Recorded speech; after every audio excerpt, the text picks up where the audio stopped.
I'm not out to put anybody down. No one. I don't want to be drawn into so-and-so and so-and-so, and he's putting down so-and-so. No, I don't have time for that. People like myself, we're quick to forgive. We're quick to embrace. We'll be like somebody says, "I'm sorry for it." You got me. Let's celebrate. That's how we are. Instantly forgive. This has got to stop. This garbage of false glory has got to stop, and I'm tired of it. Let's stop being turned on each other. And let's stop looking for ways to accuse each other of turning on each other. And let's start lifting each other. And we've got this. Those 14 other screenplays going on 15 that I have is for the New World Order, New World, that is our people. Yeah. So I am presenting my dear... This is a big mistake because she's already got a huge ego. I do not have a huge ego. You're feeding the beast. I don't have a huge ego. I have a huge sense of... This is the birthday Oh, present. God. I gotta feel is film right. this. Oh, I And love so it. it goes to who I consider should be honorary Queen of the World for your courage, Thank you. brilliance, beauty, compassion, divine feminine, and never say no. Thank you, baby. There you are. I so appreciate You that. have earned that, Mother. Of course, You I are. remember when I was or whatever running his for name is. president as a socialist, and I'd go out there and I'd say, socialism is the only thing that can save America. Yeah, if I'm a fraud, bring it on. Let's do it. Come on, it'll be easy to debunk if I'm a fraud.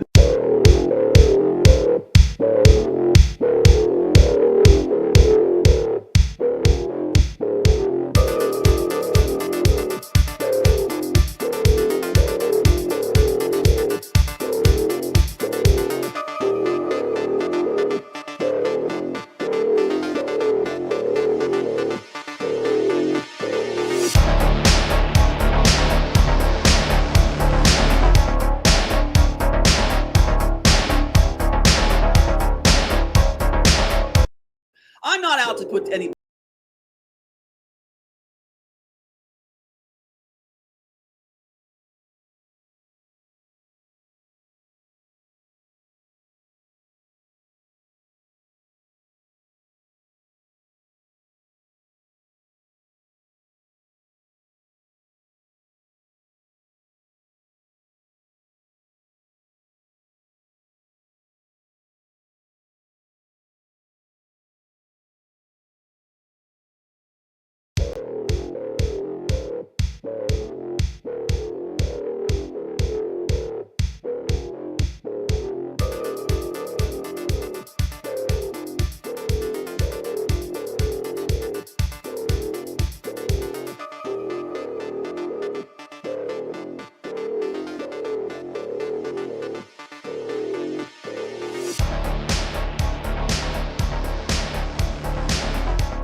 Welcome, everyone.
Welcome, everyone, to the Yissilmissil Productions channel. My name is Steven Yissil. And today, let's talk about it. hope you all had a good week. This is going to be a good show.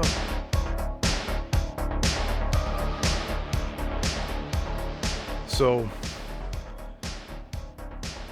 I got to work a little bit on that new intro. I was like to the minute before we went live here. So, a little ironing out, it'll be all good. But that's just a small taste of what I'm compiling together, of all these little contradicting clips of Tom Althouse. So if you're here, drop a like down below. If you're new here, consider subscribing. And today we're going to get a little further into this Tom Althouse topic. This is sort of a wrap-up show before we get into the nitty-gritty.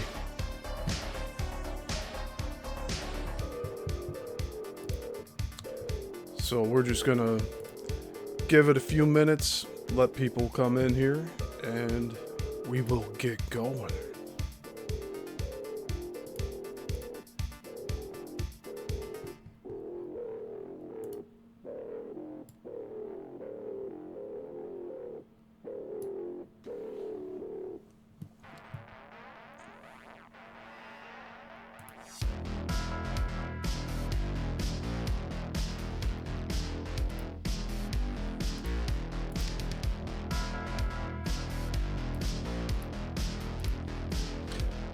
Alright, so I found my folder that I had all of these older Althouse shows in from other people, from other channels. I wasn't sure what to pick for today. There's so much material. But we also know it's very repetitive with Tom, so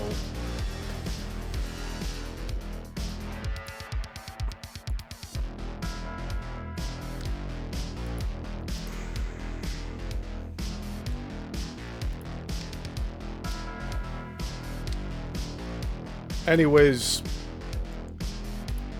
I do want to say here now that this channel has been shadow banned for quite a long time because I cannot really broadcast to my audience in real time.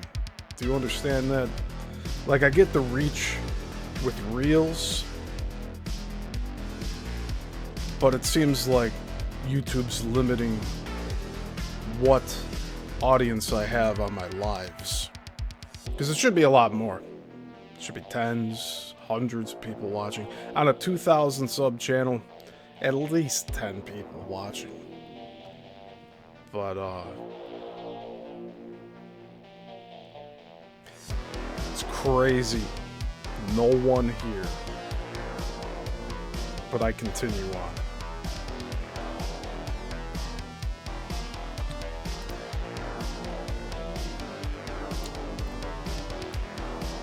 So, I wanted to cover either Aquarius Rising Africa or Carmen Smith Studer today. And Carmen Smith Studer actually did a show with Tom Althouse and Michael Yako Wacko. I don't know what happened with all of that, but it connected more dots. We have Carmen Smith Studer, who dropped interviewing Tom Althouse, supposedly. She just stopped doing the shows. And this is what I'm trying to get to the bottom of here, is why are all of these hosts going silent once they stop interviewing Tom Althouse? And maybe they're just sick and tired of the guy, but you would think that they'd put something out there explaining why. Not just let's move on to the next topic, the next guest. I don't get it.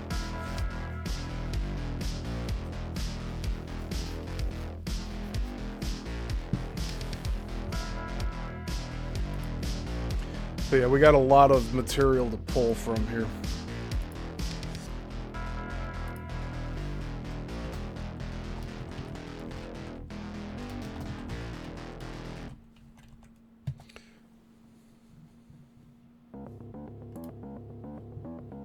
Crazy. Absolutely crazy, YouTube. I'm saying this directly to YouTube. You're doing something here that, I mean, it's ridiculous. Absolutely ridiculous. What am I to do, though? What am I to do?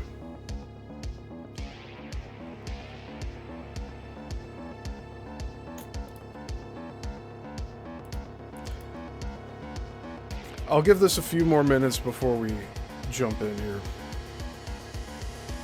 But I have shows going back to 2021 of all these other guests, or all these other shows that Tom was a guest on. Got the Mark Atwood Show, Adventures in a Cosmic Suit. Got Aquarius Rising Africa, Carmen Smith Studer, Mary Crowley, Right On Radio, Zero Infinity, Cha Money, which is one of the first few interviews that I watched before bringing Tom onto this channel.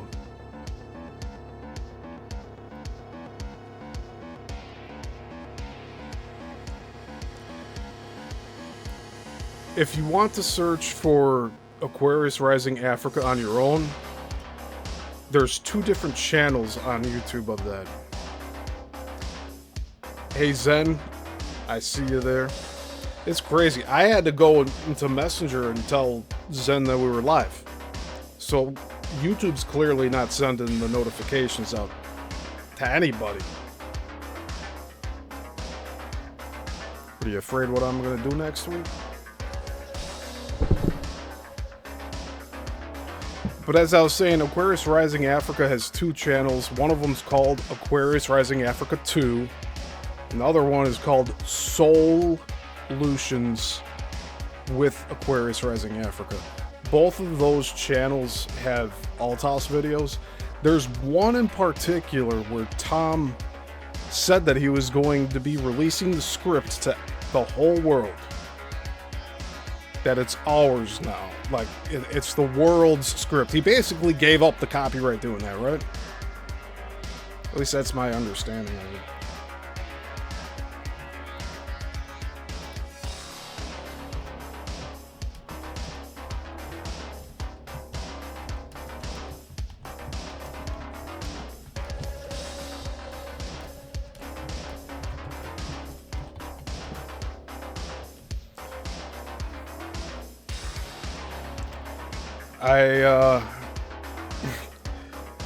I'm feeling the shadow ban today. I'm feeling it. But you know, the reels did really well overnight. Over 1,000 views overnight with that. But here, no audience, right? And I'm on both YouTube and Rumble right now. It's freaking crazy. I should just share my desktop here.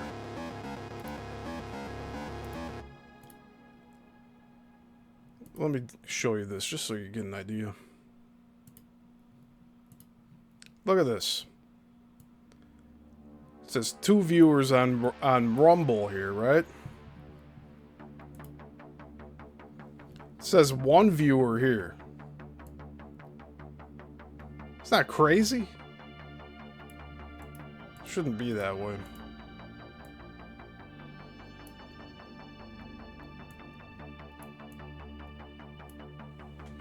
Man. So anyways, I have an intro that I put together for the show, but like no one's here.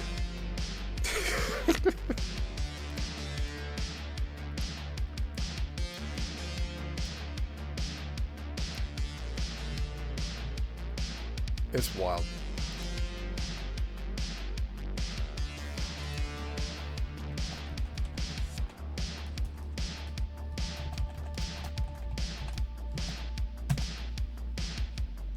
What am I to do?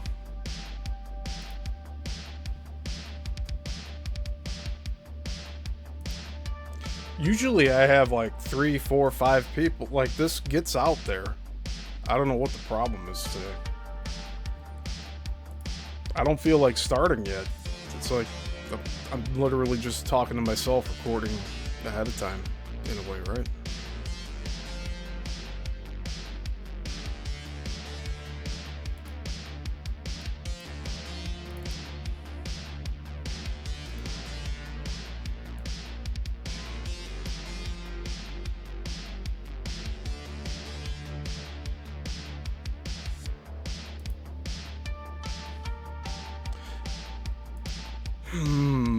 What to do? What to do?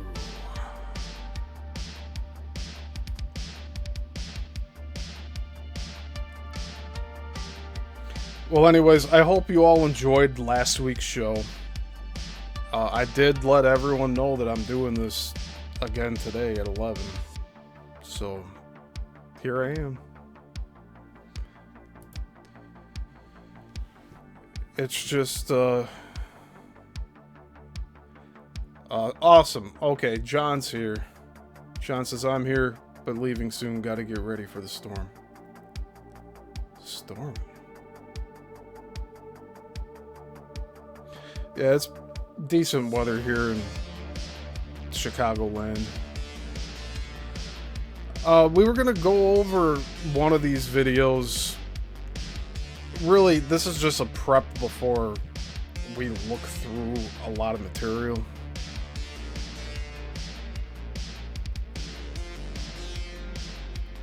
Honestly, it's crazy. The amount of interviews that Tom has done, it's like he flooded the internet with his bullshit, hoping something would stick. Who am I to say?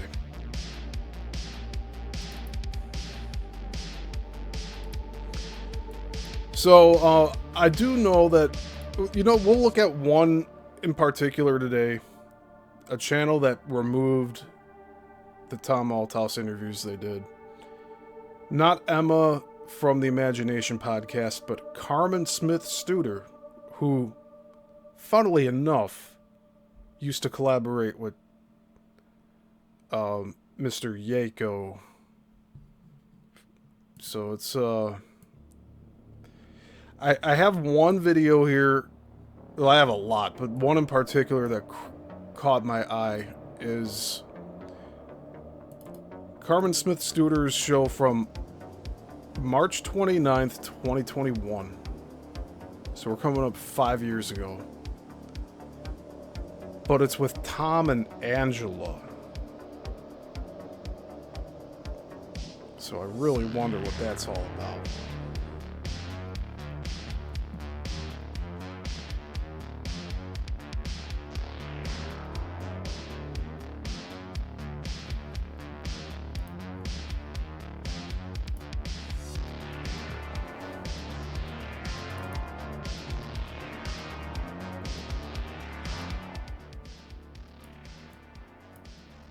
Okay, so I guess we'll just jump right into this. We'll get through it, and I'll share my thoughts as we go here.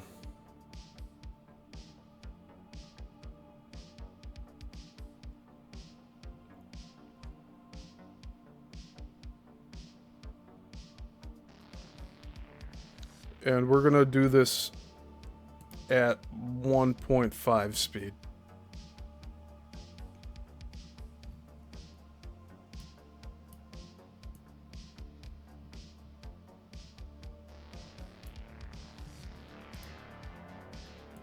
This is Carmen Studer, and I have a really amazing couple of guests today.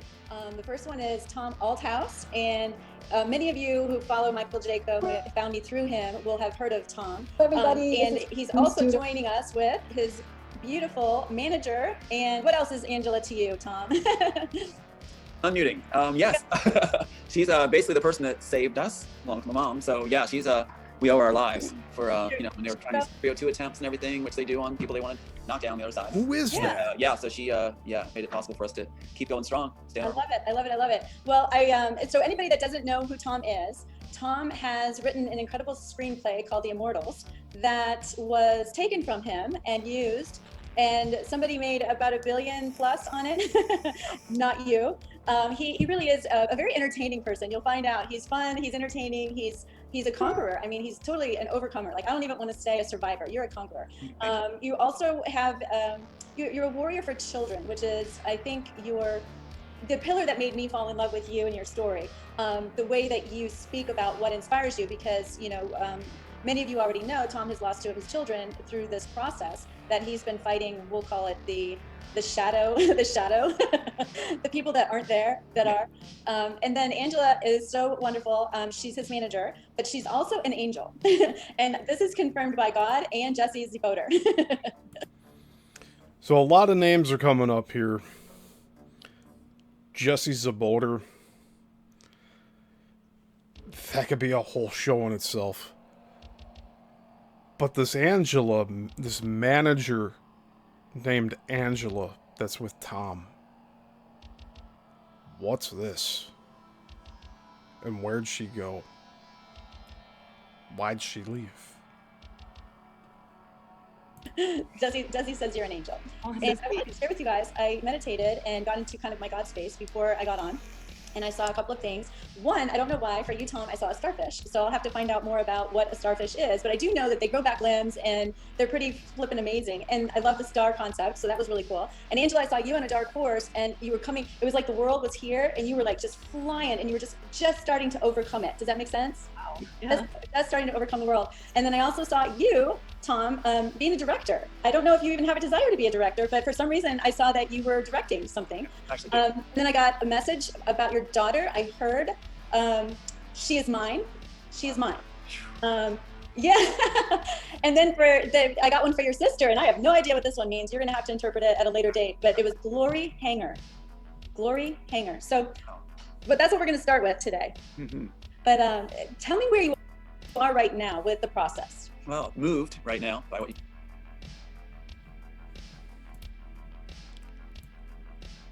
I just want to know,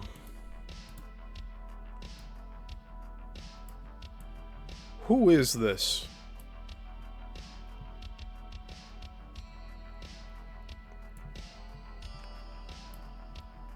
This is like the only female on camera with this dude.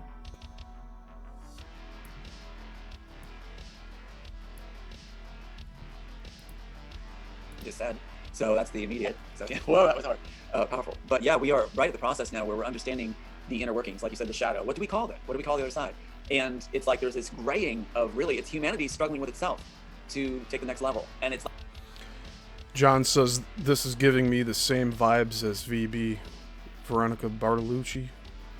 Yeah. like that's really what's going on. So we're at war with ourselves when it really comes down to it. And we, at the same flip of the coin, we are able to lift ourselves as a group and achieve and evolve. And I think we're being watched as we do, and you know, measured. And so that's what seems to come through for me is that humanity can do it. We can do it. We have everything we need. We have the hearts, the hands, everything. And someone was talking recently that stood out to me that these hands they don't have claws. The reason we're watching this today is because I want to know what happened to all of his help here. These two women that are in this interview with it, like, what happened to them? Why did the host decide to not have Tom on anymore? And what happened to Angela? Tom's manager, or you could say handler, right?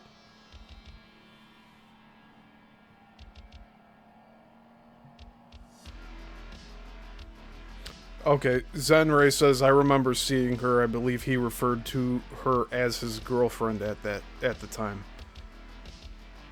So I guess he brought her on camera with him at first, calling her his manager, and eventually he's just like, okay, I'll let it out. We're in a relationship, right? Is that what he said about her? Like, I don't know.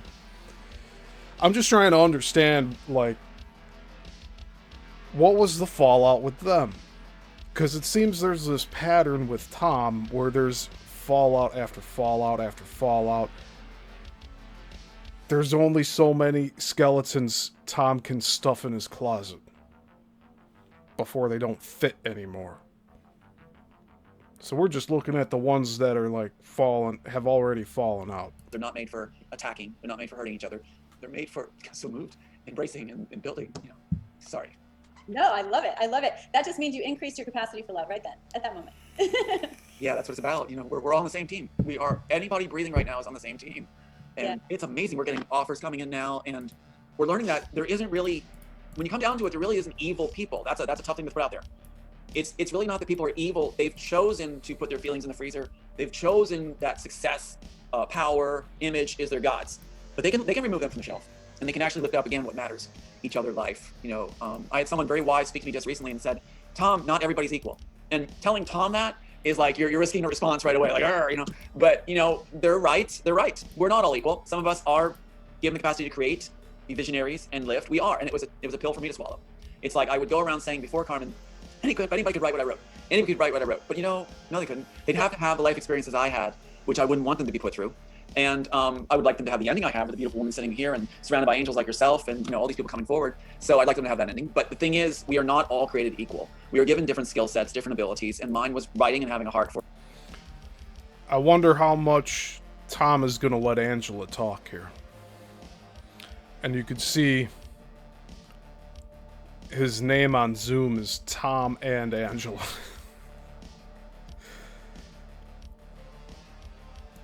For a world through writing, and so that's what I've done in performance. And so I understand that now, and that's what the group that's calling the shots right now to change our world are saying. We need to realize we're not all equal. Fair enough, and let's all do our parts to have us all equally succeed. Yeah, well, just different pieces to the puzzle for sure. Right. So Angela, you are probably one of the bravest women in the universe. I just see you as Wonder Woman. And so what is it about you that allows for you to see beyond the fear and hold that vision of faith? And then how did you know that this was a worthy man? Oh my God, I sense things. There's the layers of thinking. There's I wonder that about myself oftentimes, and I just I don't feel any real threats. Like I know they're there, but I feel like the shield of protection around us. And I kind of, it reminds me of what are those movies called? The Twilight movies. The feeling of threats is probably the vibe coming off Tom. People can lie to themselves thinking that everything's okay. I've fallen victim to this. We're all fallible. But I want to know what happened to this woman. Okay, in Twilight, the Bella, that's her name, right? Bella, where her gift turns out to be when she holds somebody's hand, it's a bubble of protection. I'm not saying I have that. I'm just saying that's what I sense. Yes. So when when he holds her hand and he's like, I feel nothing. Okay, well, it turns out that her gift was protection, and I just sense this protection around us, and it's just strange. And and I don't think about the fear. It's like I know I could go down into that part of myself, and I could just envelop myself in in what other people do, and just be afraid. But I don't allow myself to because I don't see that. Yeah. Because How long have you been on the journey with him? Because I know he's done some of this alone. Since last summer. Oh wow! So you're kind of new to it. Yeah, I am. And I knew it was real, because I've seen I've got my hands seen the screenplays right here. Yes. I've witnessed so. Noticed she says she's seen the screenplay. She never said that she read it, right? Much of what I just can't even explain to other people. It's like if I could just if you just give me your ear, but then there's a lot of people that just wouldn't really believe. It's like people that are far away from you watching from a screen, they're more likely to believe than your family that's right next to you. And there's just so many different things that people don't Absolutely. And so Tom's history, he's had actual setups with women before. Right. So, Tom, what made you realize that this was the real deal and that she wasn't the enemy within? That's a great question. To survive all this, I had to go on, I think a lot of people would understand this, gut. And what is that? What does that mean? Is gut part of a faith walk? What is gut? And so I would have to go on that. I'd have to be able to measure people rapidly and quickly. You get calls from all around the world, and people basically are saying the same thing. They're very flattering, and I appreciate that, and they're very lifting. They usually start out the conversation with, "Oh my God, I can't believe I'm talking to you," or "You picked up the phone." You probably have the same thing, and then they'll say something which is very endearing, but then they'll say, "It's such an honor," and they'll give you a lot of lifting and praise, which is very sweet, especially after journeys we've all had. Yeah, because you're trying to take claim for the largest blockbuster of 1999. Like, one of the most permeating films in modern culture to this day. Where a lot of the stuff happening in our social media uses the term red pill. It comes from the Matrix trilogy. But this guy didn't write that. Where you're isolated, alienated, hit upon, gang stalked, gaslighted. So it's very refreshing to hear it. But you look for that standout. You look for somebody. He's soaking in all of this admiration from other people for something he didn't achieve.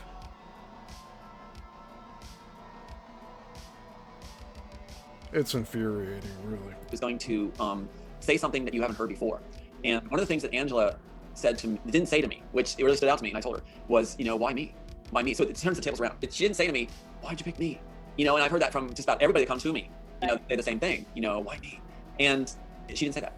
She had the presence and the power in her to not need to say that, and also to call me on stuff. It's like, it's not a fairy tale. It's not, Prince Charming and, entangled. What it is it's two people that are trying to have families and live their life and also make a difference while taking care of kids, while making dinners, while hanging laundry, doing dishes. We have to live our lives while we do this and try to save a world, basically. And it's like The Incredibles, where you have to, take care of it at the same time taking the baby. But I saw it in her that, she could hold her own. And if she didn't like something I'm doing, she calls it out. She doesn't go like, "Oh my God, you're such an amazing guy. And world, whatever you say is right." No, it's not like that. So that's cool. That's refreshing, So, yeah. They basically send you the Stepford wife to make you happy. Right? They send you the yes. I'm bored with that. Zenray says, this host is following the false white light. Very new age.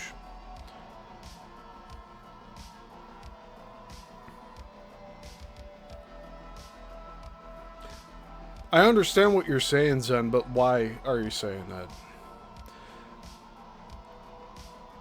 What gets me is Michael Jaco's the one that connected her to Tom. So Michael Jaco's been involved in this for over 5 years.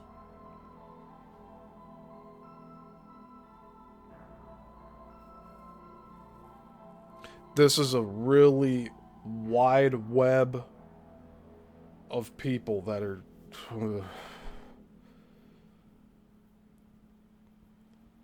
I don't even know how to articulate my thoughts here on this. When it comes to me, I'll say something. Zenry says maybe that's what she did. Asked too many questions in the end. Well, it's like I can't believe anything that I've been told by Tom at this point. Because I had asked about her and he kind of glossed over it like it wasn't important. But for Aquarius Rising Africa with Chantel, Tom said that she called him yelling and screaming at him and he called her a witch. So I don't know what's going on.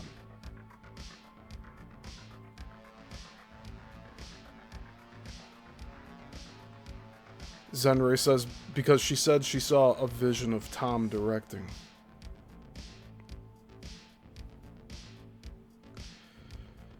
Oh.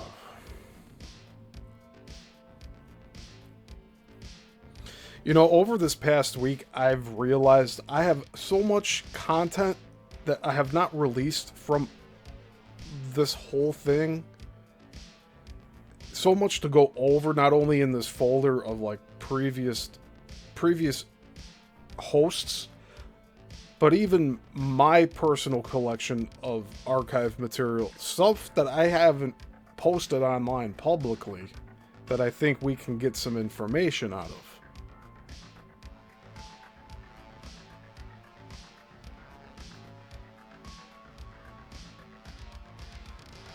Zenray says she opens her whole interview with him what felt like a false white light message. Okay, I'll accept that. I mean, we're at 12 minutes. Let's listen to that one more time. Hello, everybody. This is Carmen Studer, and I have a really amazing couple of guests today. The first one is Tom Althouse, and many of you who follow Michael Jaco, who found me through him, will have heard of Tom. Hello, everybody. And he's also joining us with his beautiful manager. And what else is Angela to you, Tom? Unmuting. Yes. She's basically the person that saved us along with my mom. So yeah, she's we owe her our lives for when they were trying these 302 attempts and everything, which they do on people they want to knock down on the other side. Yeah. And, yeah. So she made it possible for us to keep going strong. I love it. I love it. I love it. Well, so anybody that doesn't know who Tom She asked Angela to speak, and Tom just spoke for her right there. You notice that? She didn't even get a word in. is, Tom has written an incredible. And by the way, every time I pause and play, there's digital glitch on the faces. That happens with the pause and play feature in VLC. It's digital artifacts. Screenplay called The Immortals that was taken from him and used, and somebody made about $1 billion plus on it. Not you. He really is a very entertaining person. You'll find out he's fun, he's entertaining, he's a conqueror. I mean, he's totally an overcomer. Like, I don't even want to say a survivor. You're a conqueror. You also have you're a warrior for children, which is, I think, the pillar that made me fall in love with you. I think it's a facade. I really... Okay. I just wanted to see the beginning part of that again, and that was 1 minute and 30 seconds. Right at the start. That's the whole thing, right? The start. We're back at the 12-minute mark. I'm just like, oh my god. Like when I saw the Stepford Wives, I was just like, the whole time, like just horror. But it's like, that's some guys' ideals, Hollywood guys' ideals. Like, oh my god. And then they keep saying they're gonna send you starlets, and these women arrive, and they're just like, I'm for you. That's one of the words they'll say, like, I'm for you, and we're gonna be with you. Sometimes they say, we're gonna be with you. Multiple women will say it. Me and all my personalities. Yeah. So it's like, yeah, it's pretty wild. And he asked me, what made me, realize that he's worthy. Yeah. It was just about being a real person. He makes me laugh. It's hilarious. So funny. He's He's really entertaining. Thanks, Yes. guys, Blush. Yes. He I really do. I think that you two should have a YouTube channel. Absolutely. That's cool. Yes, we talked about that. That's gonna be in the works. That'd be Yes. fun. Yeah. And you're a guest. You're on. Yes, I want to come. I'll have a lot of fun with it. Anytime your name comes up, we'll go, my Carmen's so awesome. She's the best. She's a doll. She's darling. She's incredible. So yeah. And he's- I won't say why me. No, I know. Thank you. Thank you. You're gonna like I'll give away my secret. Yeah. Secret's out. Yeah. No, it's great. So I was thinking about, like, you talked about it on so many different shows, all of the agony that you've been through. And so I was thinking that maybe we could go a different route. Sure. And talk about the Angela's taken the dark horse and she's overcome the world, and you're the starfish and you've got your new limbs, and the star is upon you, the safety, the bubble, all of the stuff. And so where do you guys fit in when you look at, and I'm sure you're both familiar with like the 7 mountains of Revelations. And so I actually wrote them down here. There's education, religion, family, business, government, arts and entertainment, and media. And so you guys kind of cover a lot of those. We do. When we think about ushering in, this, 1,000 years of peace or whatever it is after we go through this harvest, where do you see you being placed and being used in the future, assuming that it truly is done? That's a great question. My goodness, we have got so many skills that would just go I in know. so many different directions with that. I mean, the possibilities are endless. It is. It's funny you said family too, because we just the daughter and her friends here too. So you'll hear family in the background, which is the warriors in this world now, the ones that are actually making a difference, like all of us and people listening in. Is this her we have family. place? He moved into her place? Is that what I'm getting? The future, assuming that it truly is done. That's a great My question. goodness, we Yeah. have got so many skills that would just go I in know. so many different directions with that. I mean, the possibilities are endless. It is. It's funny you said family too, because we just the daughter and her friends here too. So you'll hear family in the background, which is the warriors in this world now, the ones that are actually making a difference, like all of us and people listening in. We have families, and so why not? He said the daughter and her friends are there right now. So I guess it could be Tom's place, but I mean, minor details. Not important to the overall issue here. Celebrate that laughter and the sounds of playing and things like that while we do our fight. It's Yeah. like baby in one hand, sword in the other. And then enriching, Yeah. we have the possibilities of enriching other families with, you know, what we've been through with our skill sets, with Right. training and theater and just so much. And then the layered thinking with the education, which was really appealing to me because that's where I want to fit in. So it's kind of like that education and religion and entertainment. And so if Also, I want to point something out here. What is going on with those door handles? I just thought that's kind of odd.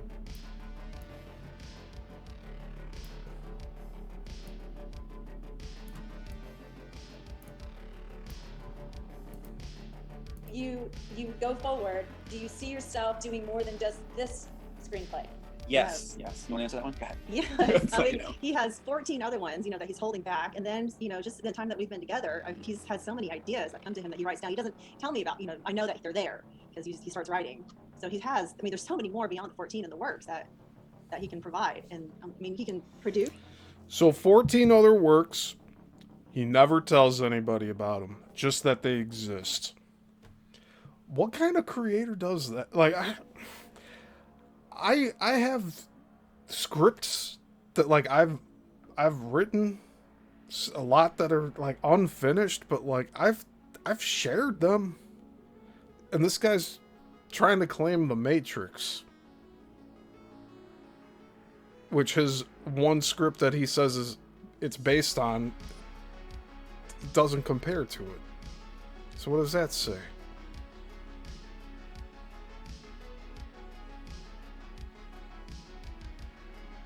I know we mentioned that one of the scripts is the Dream movie that he says Christopher Nolan took. You know, I don't know, man. I don't know anymore. He could direct, he can Which I want to do. Yeah. produce, direct, plays, teach. Yeah, I want to do these different things, and with Angela too. It's like we've gotten calls from all over the place. Like I said, it's really cool. But there is a golden age coming. There really is a golden age coming. I mean, I'm not the only artist that's sitting back with all these things, waiting for the.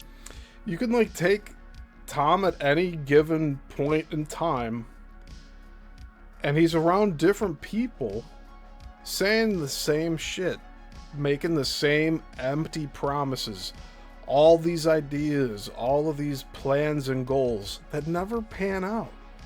Do you notice that? Change happen while trying to facilitate that change by working with great people like yourself. I mean, you know about like all these interviews are being struck now, and they're threatening to strike with pages now that I have. But that just means that we're at the birth of the baby's coming. No.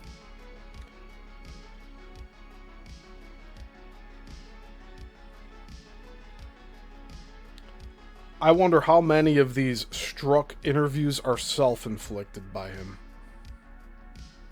This is going to be a great world, and all you that held in there, all that are listening that held in and hoped and kept hope alive, it'll be well worth it. It's good things are coming. Good things are coming. Well, you're right, because the last time I saw you, it was you and I and Michael Jaco and Jesse, and I think there was like over 150,000. 170. Or 170, yeah. And that one got taken off, and then of course Michael lost his channel. But what's so cool is everyone loves you. They all find you so fun and so fun.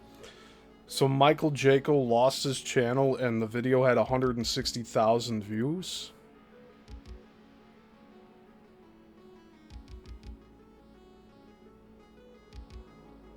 I'd like to know what he lost his channel over. Funny and like there's this familiarity and there's this family feel, like not just with the people that are on the screen, but with everyone. And I can't tell you how many people are praying for you. Like, I really wouldn't be surprised if Michael Jaco's channel got terminated because of the Jibby. If you talked about that back in 2021, they were striking channels left and right for that one. Yeah. I think that's your bubble, Angela.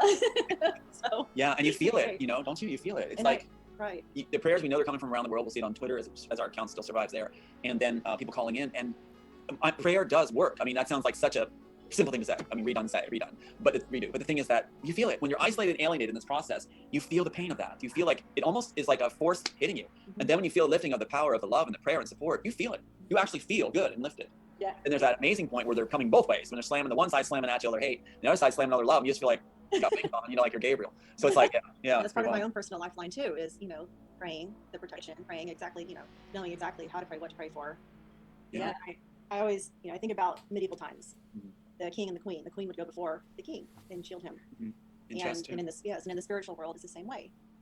It really is. I see so many women stepping up. I mean, that's what Right on Radio was talking to me last night actually, and had some great ideas for business things. But he was saying, Jeff was saying, it's the women that are stepping up like crazy. The women are stepping up like crazy. I said, that's so cool. It's like, the Amazon's just coming up.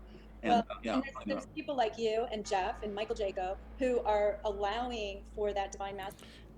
He's pulling on the heartstrings of all these women because he's talking about the missing children, and he incorporates that into his own story of whatever unfortunately happened to his 2 sons, and he tries to conflate that with the alphabet agencies doing that. Like, I don't know.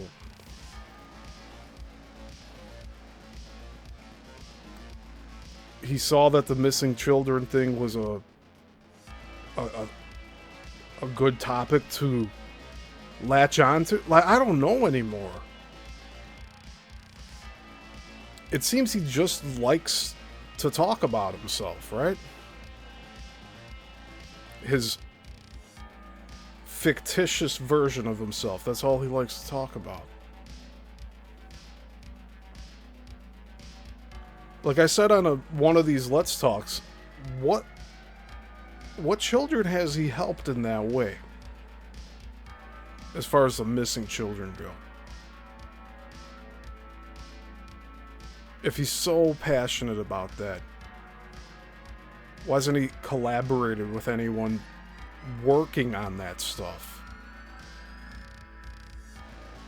All these people are freely giving him advice and trying to network with him, and nothing ever pans out.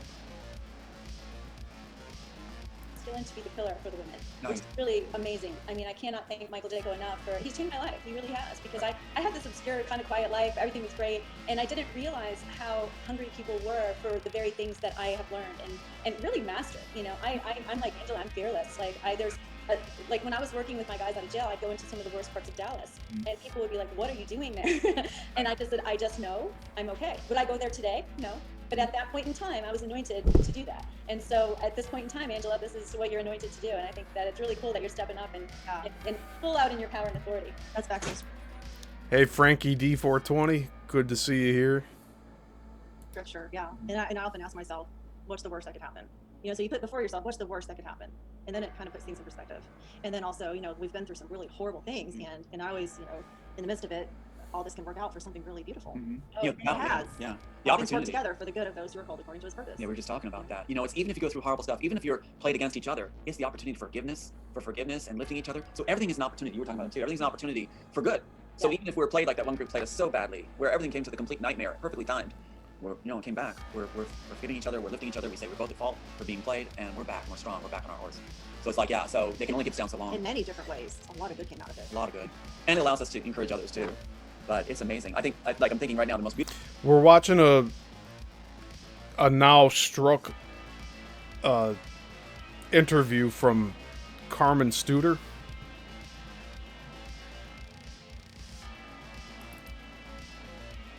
Carmen Smith Studer. And this is from 2021, March 29th.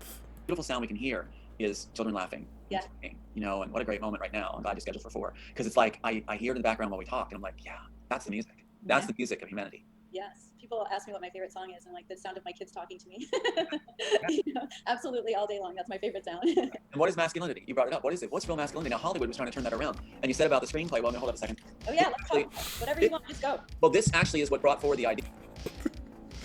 So this is the first one that he paraded around and put post-it notes in. The second one he got in 2023. It looks a lot newer, but apparently it's all the same content inside of it. So from a technical standpoint, yes, Tom has the Immortal script in the Copyright Office. He was able to get a copy for himself because he is the author of it. The Copyright Office requires written permission from any author you're requesting copies of scripts from. So that's one thing that Tom didn't mention when he said you guys can all go out there and find it for yourself. But he had many parts of his script up on his website prior to that getting struck as well. Again, no solid answer as to why that happened. But we can speculate. Whoever was helping him with the website, he caused a fissure there too, and they took it down.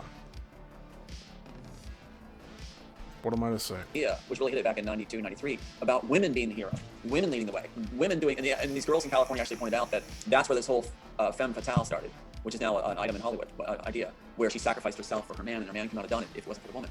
And that is done exactly as they did it in Game of Thrones afterwards, where the woman takes the grenade, whatever, houses up against herself, lets all these things attack her, and then it goes off. That's in our screenplay.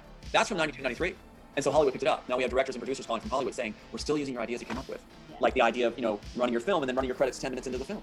That's done on Walking Dead, too, and all these other Netflix things like that. Which, incidentally, Warner Bros. Attorneys that threw our case first go around are now working for Netflix. So that's the laundering machine. But in it, we're finding things that are just fascinating. The industry says, and we've had some famous people now coming forward, and some top people like SAG heads and things like this. Who? He talks like there's dozens upon dozens of people that are supporting his claims. Where are they? People in the industry have worked in Hollywood, still working in Hollywood. Where are they? Where are they supporting this guy? I've asked that since the beginning. I've been asking, where are these people? Why aren't they speaking out or speaking in support of Tom? Where are they? Coming forward and telling people we know, yeah, it's common knowledge that Tom's work was taken. We all know, they always say we know that guy and that his work was taken. We all know that, but we're not supposed to talk about it. And the question, Carmen, is who's bigger than the Pope, basically? Who's bigger than, it's like a joke about the chauffeur. The Pope got tired of waiting. He drove the car and the police pulled him over and goes, I don't know who this guy is, but the Pope's the chauffeur. So it's like, who's bigger than that? But these guys are actually, coming out and saying they can't talk about it. They're the heads of organizations in Hollywood. Right. So how come, who's telling them not to talk? So it really gets to the first question when you open up the show. Who has the strings? Who's the puppet masters? Who actually is the ones calling the shots? Who's behind the curtain? Who's behind the curtain? Right. And so everything's, because of the one screenplay, which they're saying is, like you said, is worth over 1.2 billion now they're saying we're worth. All the ideas were innovative and that new, because I wanted to do only stuff that... What? Tom read an article about Miramax, about a warehouse that they had all of their... So you think a production studio, production house, especially going back 120 years, even further than that, the late 1800s, the 1890s, studios were producing over 100 films per year. And in the article that Tom is like siphoning this little bit of information out of the 1.2 billion, the person that was being interviewed in that news article about Miramax was speaking about their entire warehouse being worth 1.2 billion. And he's trying to say, no, it's the Immortal script that's worth that much. Yeah, not buying it. Frankie D 420 says lies, all lies. Yeah, I agree with that. So here's the layered thinking, right? And what Tom is doing here. Tom is a snake. I said this on the last show. He layers all of this bullshit and stacks it so high that it's all or nothing with this fucker. You have to either believe everything he's saying, or you're one of them. You're the enemy. Right?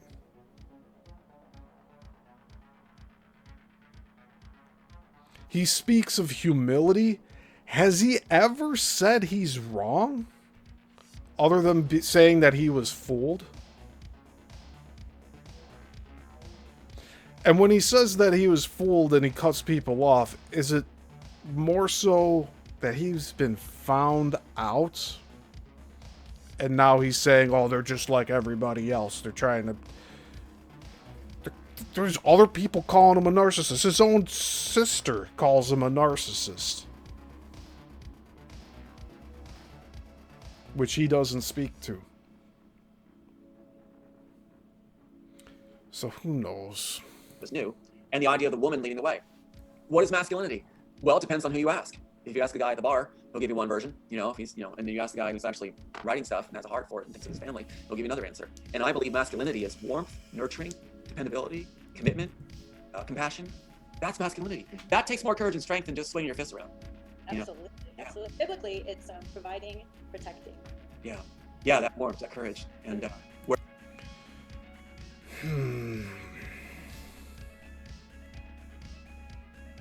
So what's the consensus here? These two were together for months? I don't think they made it a year. If they did, that's kind of surprising.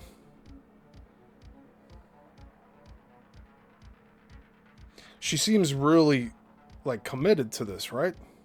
So where the fuck is she now? That's all I'm asking here. you put your family first, and you put loved ones first, and other people's families. You also are there for them. So the innocent, the weak. It sounds like the round table in Camelot, but actually I think they got the right idea. Yeah, absolutely. Why not be a knight? Yeah. Absolutely. I love it. And so you have more unique ideas coming, huh? A lot. They keep coming every day. And how does that happen? That's one of the things you said about layered thinking. You're great at it. You just let me right into it. And none of them are going to be made, right, Tom? The ideas are coming every day. So what are you doing? Layered thinking. How do you do layered thinking? How does it happen? You've got to have a clear mind. And I don't mean empty it. I mean only positive inputs. If you only have positive inputs, because your mind is a processor. That's what I believe. Your brain processes, right? It's like a computer. So if you put an input into your mind, you're going to have a solution spit out. If you don't like that solution, and it goes again, processing again. If you have negative thoughts in your mind, which I know you don't, but neither does Angela. But if you do, I'm going to just establish that. But if someone puts negative thoughts in their mind, like, okay, I don't like that person, I want them destroyed. Well, then your mind's going to start processing that and put something forward. Well, I can't do that. That's not right. It's against the law. Back in it goes. Choose again. We can't have these negative inputs. If people are writers and they want to create great work, put positive inputs. Really clear the mind of all negative. You don't have to empty the head. Just put positive only in it. And that's possible. And put thoughts of your loved ones in layers. All different packet with that. And your mind will produce great stuff and warm stuff. And you can be a real masculine guy, Yeah. So. No, I love that. I love how open you are. And, even when you're talking about the loss of your children, you're everything that you do is absolutely just pouring living waters out of you. and here you are talking about death, and it's pure life coming out of you, which is, it's an absolute gift that you have to be able to do that. Well, that's the thing. It's like we talked about every horror, everything that can be horrible, like even what was done to us, to divide us, that moment, that stint. We didn't stay divided. I sought her out. And we did it right. We did it right. Even though everything was orchestrated perfectly. There you go. He sought her out. Usually he's the one that lets the woman seek him out. That you have to be able to do that. Well, that's the thing. It's like we talked about every horror, everything that can be horrible, like even what was done to us, to divide us, that moment, that stint. We didn't stay divided. Well, it seems like you're divided now, right? But where did Angela go? Why have these hosts not asked him about this? Sought her out. And we did it right. We did horror. Everything that can be horrible, like even what was done to us, to divide us, that moment, that stint. We didn't stay divided. I sought her out. And we did it right. We did it right. Even though everything was orchestrated perfectly, we still did it right. But even if the horror of losing your child and children, and if you're told they're murdered, you can still turn that into something that's light, that lifts others. You dedicate your life to their memory. Yeah. And you learn, even, I think you know this too, when you're through the horror, there are tactics of isolation, alienation, betrayal, basically a cup of Christ. They throw everything at you like a cup of Christ. It's like, I have a feeling here that you're doing a complete disservice to your deceased sons, Tom. You're using them as a scapegoat for all of this. It's very sad. If it's a coping mechanism, it's one of the longest fucking copes I've ever seen. Now, don't get me wrong. I've had family members pass away 20 years ago that I still think about today. But this guy's not doing it for his two deceased sons. He's doing this for notoriety. He wants to take claim for one of the largest franchises of this century. like alienation, betrayal, loneliness, horrors, broken, taken. You can still lift. You can still love. You can still hold on to moments. And that's one thing I learned is that even if I have a relationship with somebody, we're good friends, we're close. And even if I know that probably they're going to be approached because they have an important part, a pillar in my life, they're going to be in this system, they approach heavy, like they did my sister, right? If I lose them and they're turned, even if they're turned like my daughter was, I still remember the good moments, you know, and I still remember the image that keeps me going.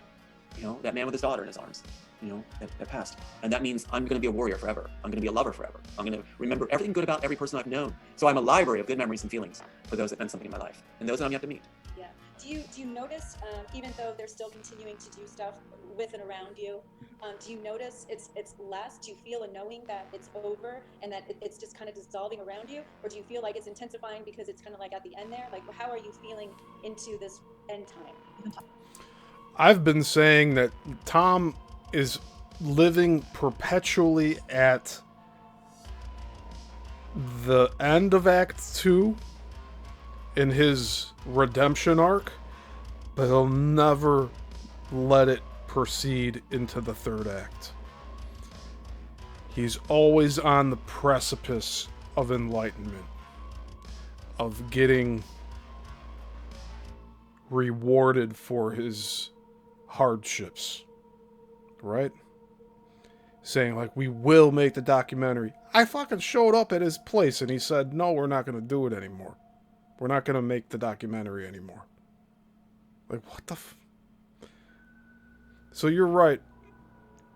Frankie D says, ideas coming every day. Right, I'll buy that for $1. Yeah. Just you, not the world, not Revelations. Right. Tom's end times. Okay, Tom's? Well, it's a great question. It's a great question because I think we were talking about that too. The idea is this. We're dealing with a system that's going to be eradicated. We're dealing with a system that works a playbook that's just unthinkable. It doesn't fit in humanity. Humans do not do this to each other. This is something that powers decided that they wanted to have all the power, and they're going to orchestrate a Machiavelli 40 ways of power with mixing in a twisted art of war. And they think they're going to get away with this. And so what they're doing is tactics that hopefully will never surface again. The unthinkable, right? That's gone on with World War I, World War II to our time. Now it's the worst it's ever been. What you're dealing with is reward systems, reward and threat. Each person's approached differently with rewards and threats. That's congressman that's been in our life. That's, admitted he's a lifelong FBI agent. That handles my sister. Yeah. The rewards are unbelievable, and she's promised even more rewards. Now, if you're promised rewards like that, like mentioned on the floor of Congress, then she's not going to stop. In fact, my mom was just talking to me today saying that she's raging all the time. So she's just stuck on, success, image, things like that, and raging. Will we forgive her instantly when she's out of it? Yes. Is my mom praying that she breaks free from this congressman that's rewarding her so much? Yes. And the reverse blame and all the stuff in the 302 attempts. So, her job, they're given jobs, handle the family, turn the family. Aiden doesn't see any cousins. They're all cut off because of this agenda for reward. She had bragged that she was gonna have the most expensive range and, this kitchen remodeled and maid service that does her house or mansion, flights to London, Caribbean, San Diego, New York, floor Congress mentioned on the floors of National Treasure, basically, as one of the awards after a 302 attempt failed. Jimmy Fallon show, CNN by Warner Bros., on and on it goes. And all of that is done with a person who's an unlicensed elementary school counselor. I remember you saying that. Yeah. So that's how far they go. And then the parties that are approached will end up hostile. All feelings are gone in the freezer. They will not feel anything again except anger, rage for their own image. And to watch somebody transform like that, where they're like this beautiful person that danced at their wedding with you in tears, playing a surprise dance with their brother, playing Wind Beneath My Wings, and saying in tears into your ear, I wouldn't be alive if it wasn't tears, playing a surprise dance with her brother, playing Wind Beneath My Wings, and saying in tears into your ear, I wouldn't be alive if it wasn't for you, Tom. I wouldn't be alive. That's the close moment, right? And then someone just sent me all these information postings that she had of loving her brother. And then in 2016, it just dropped. That's when this congressman came in the picture. And then you watch this total transformation where it's just anger and, hatred and, being called when your son dies after 2 years of being cut off. And you're hearing on the phone, you have to say you're angry, bipolar, and suicidal. I'm like, where's the condolences for the loss of my son? We haven't talked in 2 years. Where's the love? You're there receiving as a human being going like, oh my God, I'm so glad you called. And you're hearing this, you have to say you're angry, bipolar, suicidal. Why? It's all part of their playbook. And you're watching this person who used to be so sweet, suddenly they're doing photo ops where they're just like, they're not even paying attention to any family. They're just going like this to the camera and looking at it going, take it again, take it again. And it's not a person anymore. It's all about image and power. So what I'm saying is, this is not how humanity's supposed to be. It's gonna change back. We're in an extreme situation right now where a playbook's being played, powers are losing their power, and this hopefully will never surface again where we watch loved ones bought and changed for an agenda of success. On a micro level, would you say it's intensified for us, or is it sort of evening out? I would say for what we're witnessing is it's intensified with the middle players that have been bought, certain family members like my cousin and such, my brother. They've been called in to intensify and bolster the ranks and do more horror. But the general population is becoming free. The general population is becoming sweeter. Here's a question.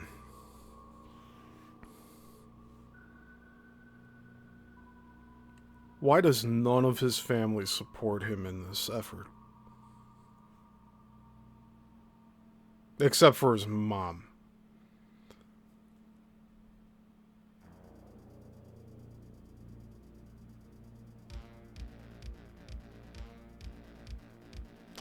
And I also wonder how much the lockdowns had to do with all this.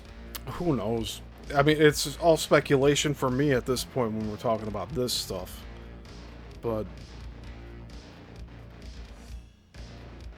you'd think it'd be beneficial for him to have his family supporting him in this effort, right?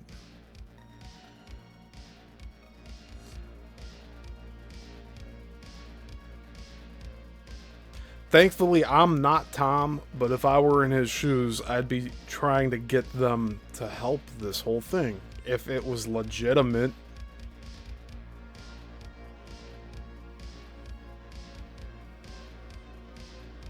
If the family's distancing themselves from him. I mean, there's a lot of different reasons why that could be. But through all of his soliloquies and long tangents, do you think most of them had a moment of clarity where they're just staring at this verbal diarrhea flowing out of this guy's mouth and being like, what the fuck? Right? I don't know what to say about it. Zenray says, because they were all raised to play roles in life, and Tom was supposed to be a stamp collector and broke role. Maybe that's the reason. Yeah, he's talked about it before. We've also looked at Zen. Thank you for bringing that up, because on the other interviews that he did, especially on, I think it was on one of the shows that Zenray was a co-host for. But,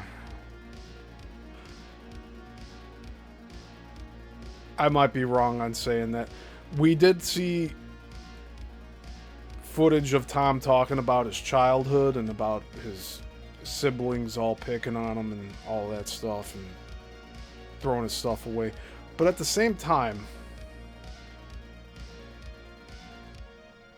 Zenray said he also had a similar childhood story, but he couldn't confirm if he told Tom that story before Tom started sharing those childhood memories.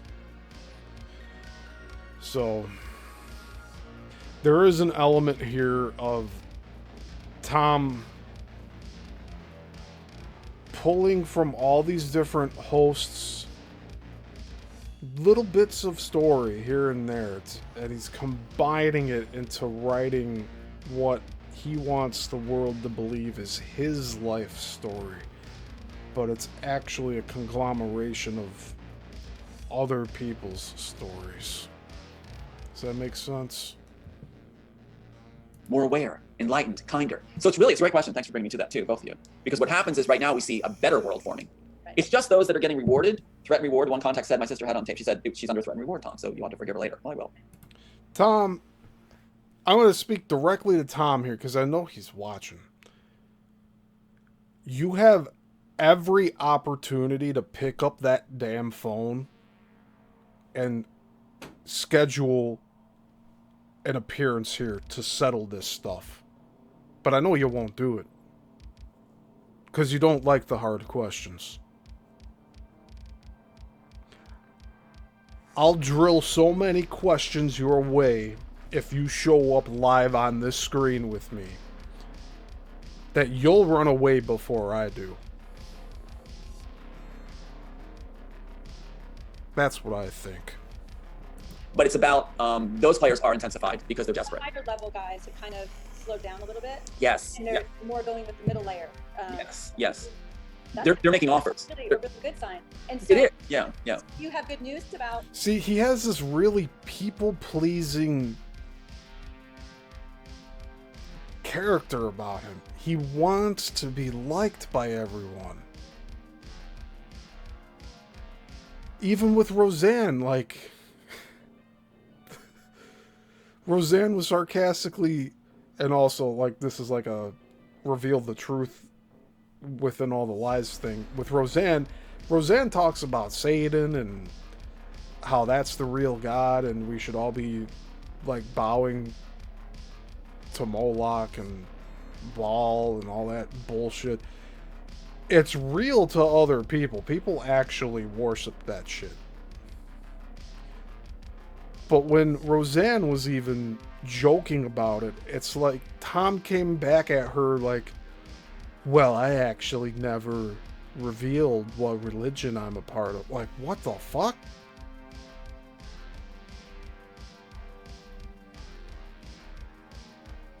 Talk about someone with no conviction. And I'll tell you about Tom Althouse. What's going to happen with the screenplay? Is there an offer that you can talk about? Yeah, Frankie D says he's too chicken shit. Tom, you can be here anytime. All you have to do is pick up the phone. I'm not going to call you. You have to call me and say you want to be on here. You're not going to do it. And Zenray says, show up. So even, like, you got people in the chat, you got former hosts telling you to show your face. Like, come on, man. Jeez. Can you reveal anything on that end? Well, I'll tell you, one thing with that is we're getting calls, a lot of we're getting education too. What's really fun is being the author of the piece, right? Like this piece right here. And what happened was we got it all right. Everything's in here, including inventions, like, Neuralink, everything's here. No, they're not.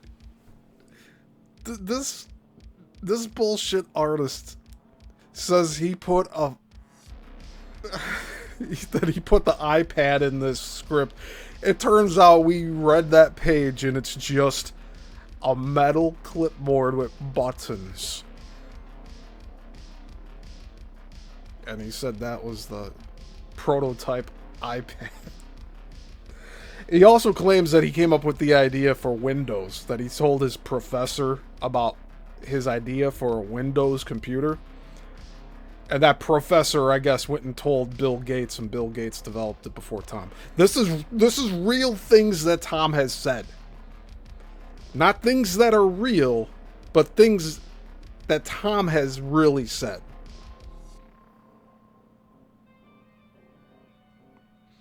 Zenray says, if there's truth to a story, I would like to learn what it is. Yeah, same here. I'm here seeking truth in film and politics. I haven't been doing the politics thing lately. Like, I'm 9 days away from testing that out again. I'm going to be speaking publicly. I'm going to be sharing information to the public so they're aware of what's going on in my village here. But,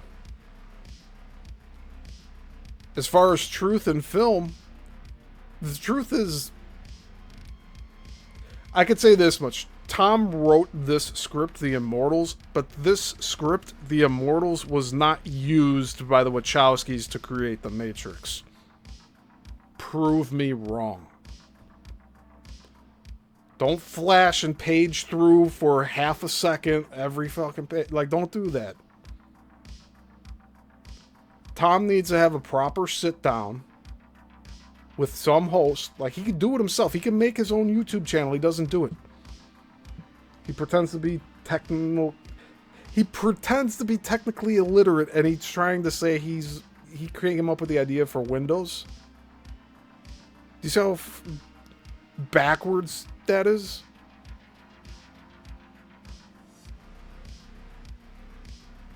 And Frankie D's laughing his ass off in the chat right now. Including what was predicted what would happen in our world. Even the fake Oval Office is here. Right here. I don't know if I showed you this, but here's the fake Oval Office. Right there at the bottom. Fake Oval Office. Yep. There it is. Everything's in here. And believe it or not, the halftime show from the At the bottom. Fake Oval Office. Yep. No, you can barely see it. I don't know if I showed you this, but here's the fake Oval Office. Right there at the bottom.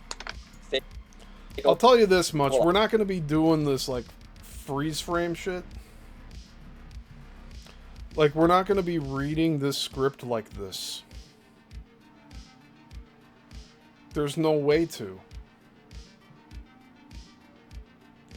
Wintergreen Oval Office. Well, that's not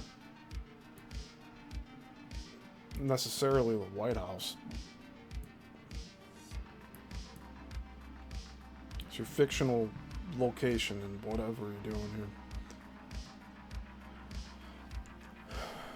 Zenray says, it's his concept he's claiming, right? Yeah. Tom is claiming that he came up with the idea for Windows. And that's something buried in this mountain of interviews that he's done. It's more quantity than quality for him. I know I'm like on episode 19 of Let's Talk About It, but you do understand how many, like there's hundreds of interviews this dude did, probably close to 1,000 at this point. Just think about that. And we're going through just like one interview per show here, and we didn't even start off of this series like that.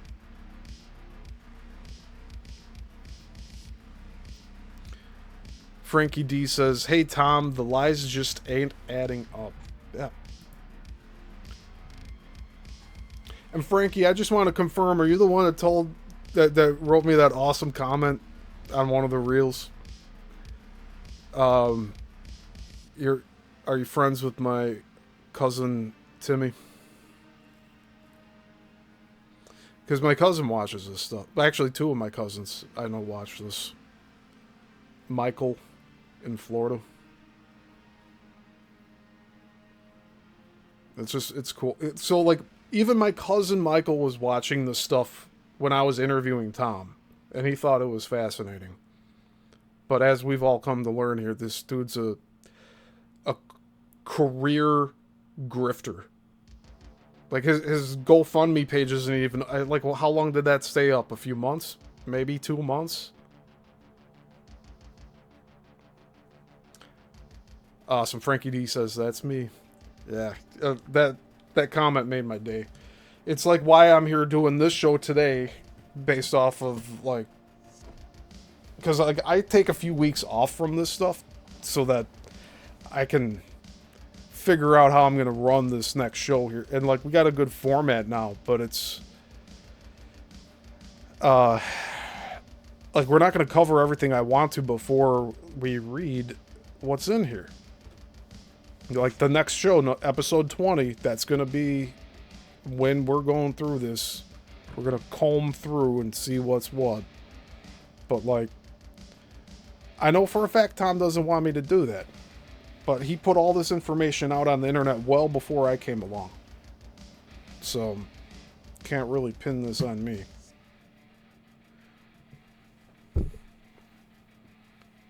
Frankie says, I've known Tim about 5 years or so. Awesome. Yeah, like when Tim started watching everything, he was so into it. He was binging everything. And like that's just the vibe that Tom creates. Like, he's always leaving everyone wanting more because he says so much without saying anything.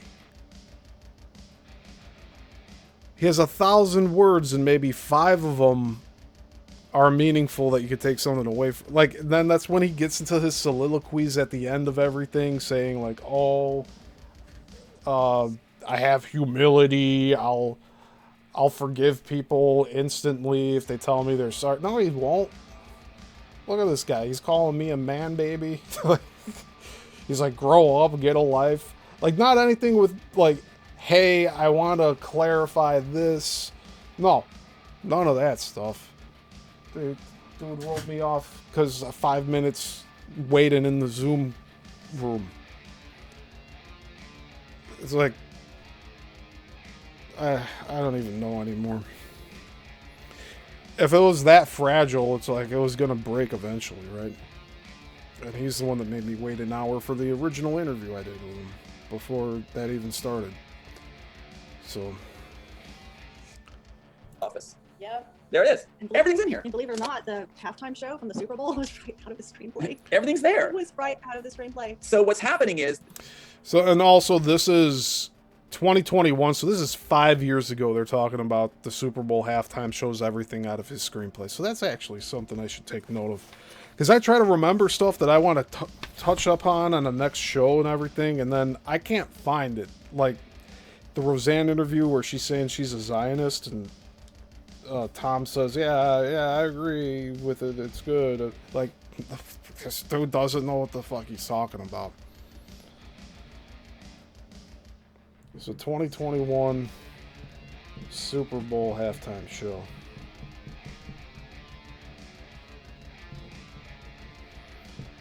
Tom claims it's based off his script, just like everything else, right?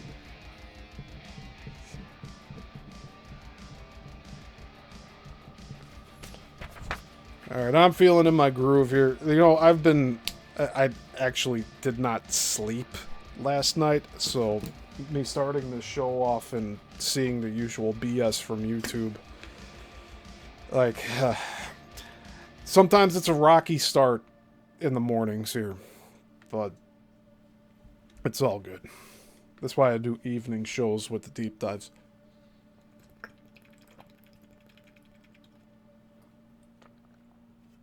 Zenray, I meant to read your comment, Zenray.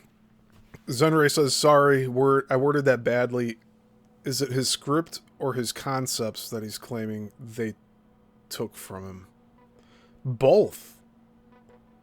Yeah, I meant to answer that a little more thoroughly. It's both that he's claiming. He says that he gave the script to Bonaventura and somehow... Now, see, when he says he showed it to him or gave it to him, he shared over a phone call. And then he went in person to meet with him. Now, whether or not he left the script with him, I don't know, but that seems to be what he's implying. Then he's saying somehow the script that Bonaventura got ended up in the hands of Joel Silver and then ultimately the Wachowskis, right? I think that's Tom's current story. But again, who knows? They've been imitating art. So our whole world right now, they're saying, and they even say to me, they go, Tom, this is your world. You shaped this world. Everybody's loved the screenplay, even lifted in a bastardized version of it. You know, the images somehow translated a message. The story that was lifted translated. And so now we're living in a transformed world where people like ourselves fit. Isn't that cool? Oh yeah. That's a good thing. Yeah, I love it. We're inverting the pyramid. So, he changed the world so that he would fit in.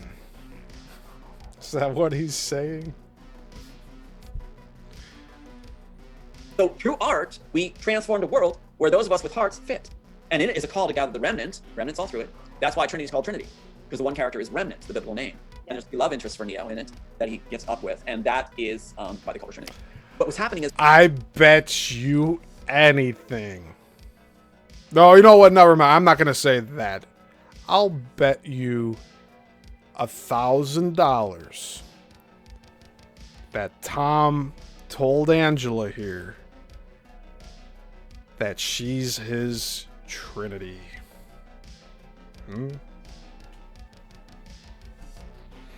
Prove to me that he didn't say that to her, and I'll give you $1,000. But I don't think that's going to happen. I don't think anybody's going to prove that this woman was not called Trinity by him. He called me his Morpheus. That I saved him from the brink of death or whatever the fuck. I don't know. It's kind of weird. We're living in a world where they're imitating art. They claim they're putting us in their own story, but we're the author of it. So, and I'm the author of it. So I hold the pen. So the world... But then he also says that, like, while I was interviewing him, that I'm now part of the story. And then he gets on other shows and says that I'm now the Cypher or Bane character. More so, Bane. Like, he called me Bane, but he should have said something about Cypher because of this, but he somehow didn't. So he's like comparing me to Bane, which Bane was written over by Smith, so he's calling me Smith? What I wanted and envisioned is happening. It'll be a good ending. And I wrote myself as the main character because that's, as a young writer, I was fleshing out what I could make real, genuine, as a character. So then they called him Thomas A. It's kind of exciting, you know. It's exciting, and that's why I was curious if you could reveal anything about, you know, if you would be going into production or when you'd be going into production. Yeah. Or that Tom Anderson is a generic name, just like Agent Smith.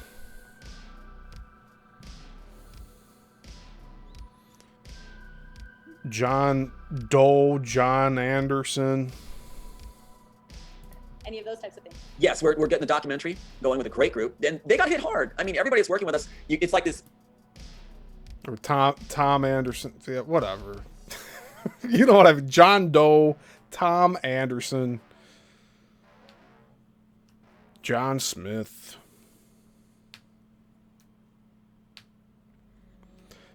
So does Angela have that 1,000-yard stare going on here? The look that Angela has here to me is almost like oh my God, I just bet all my chips, I put them all on the table. Please let this pan out. What happened to Angela? She was his manager. What happened? Is she the one that was running the website that got struck? Frankie D says, I bet you're right, Steve. And Zenray said, I'm pretty sure I've heard him clean both as well. What do you mean by that, Zen? I'm sorry, I'm a little lost with what you said there. Zenray also said he might have referred to me as being Neo. I'll look for it in the interviews. Yeah, here's the thing. I started... So, like, we had this 11 o'clock show. And I started at 9 piecing together the intro for today's show. And it's not even halfway done. Like, there's so much more content I want to put into, like, these clips that I'm isolating from his interviews that he's done. But, like, all the things that he's now, like, done where he's just... He siphoned my time and energy. And then just released me from working on anything. Because, like, he claimed that I showed up late. It's... Like, I'm showing him being a hypocrite in my intro. And you know what I'll do for the end of this show? I'll replay the intro for the outro. But, going through all of this material... Like, we're watching this real-time live, right? Imagine me doing this just like, that's all I'd be doing all day if I was doing what I want to do here with this. I wouldn't have time to take care of other things in my life. It's quite the conundrum.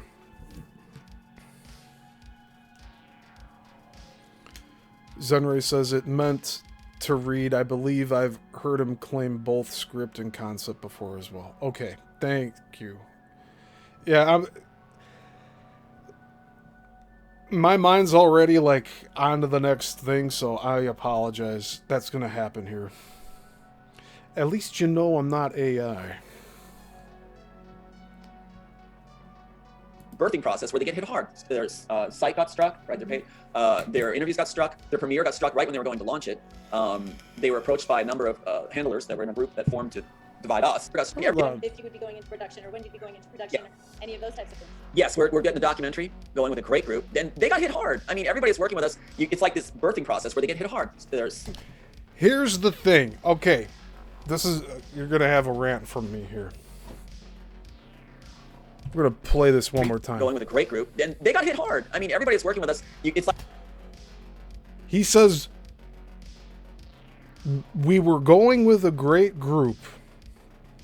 And then we got hit hard. It seems like everybody that wants to work with us... This birthing process where they get hit hard. Their site got struck, right?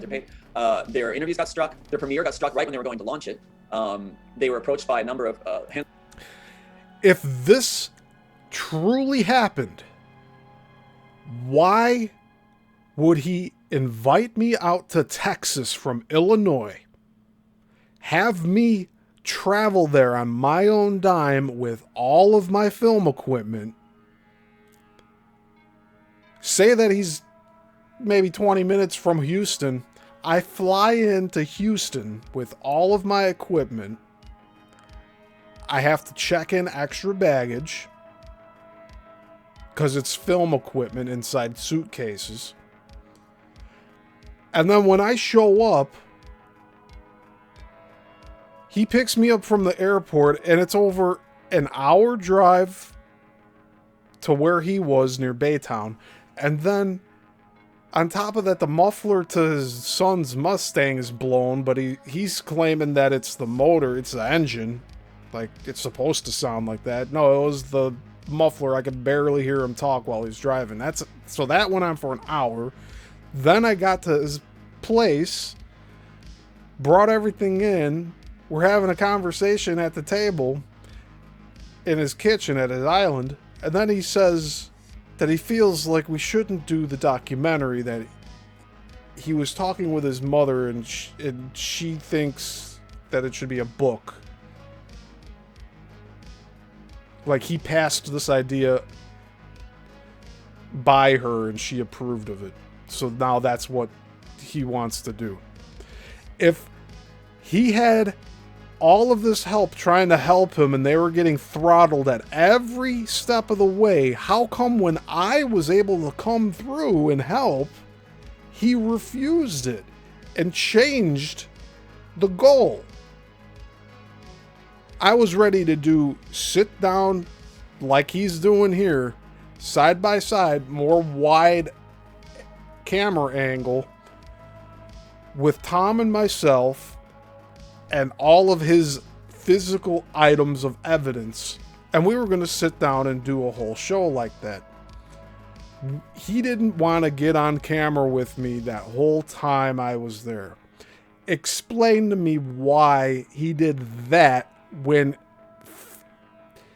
3 years prior he's complaining about, because this happened in 24 when I visited him, 2024 in April. This is in March of 21, and he's saying that everybody that's tried to help him has been throttled. So how come when I came through, he throttled the project himself?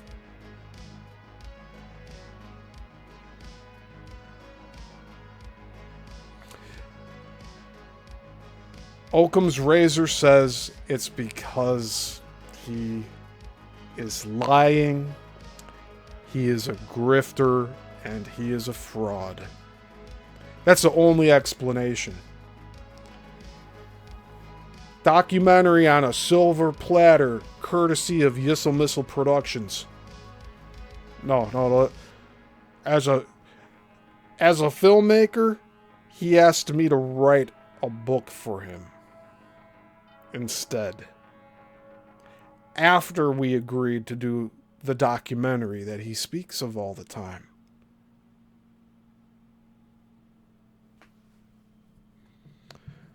All right, let's catch up on the chat here. Zenray's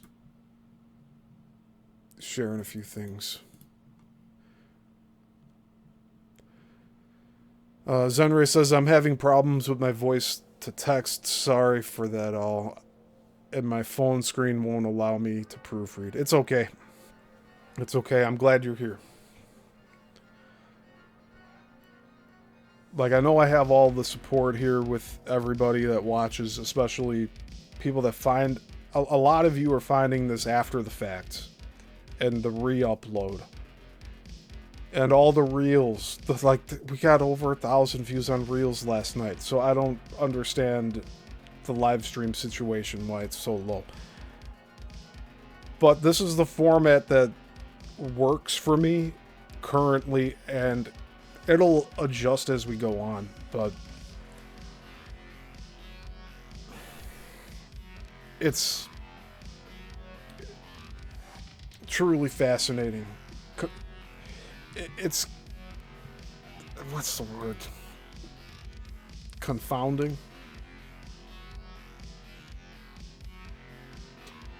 And Tom tries to hammer the audience with all these names and places and jumps from topic to topic. It's very difficult to get a timeline. I did this for 2.5 years interviewing him, and I couldn't even put a proper timeline together with every name and event and it was hard to put a date on all of the court cases. Like, there was no focus from Tom. It's really weird. That were in a group that formed to divide us and did a really good job at it first. And they got approached a number of times by these guys. One guy's named Royce. So the thing is, like, they really went all out. But these people are survivors, warriors, and they're going forward with the documentary. They're going forward with the interviews. They're going forward with the Q&A with Tom, you know, and I love it. So yeah, so like you said, I'm being offered to teach layered thinking, which I'm very excited about, and in a way that makes it not time consuming for me either, which is great, so I can attend to the other layers I like. Yeah. And then the film, we're being told it'll be made, absolutely. Donations are coming in now to make it. We've got the documentary and the real life film. All fucking lies, because here we are 5 years removed from this interview, and none of it's come true.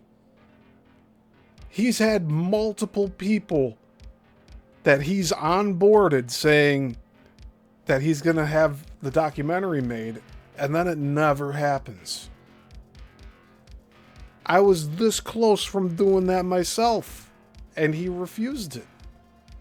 He got cold feet right like when reality slapped him in the face. He's like, no, I can't do this. Was that his guilty conscience eating away at him?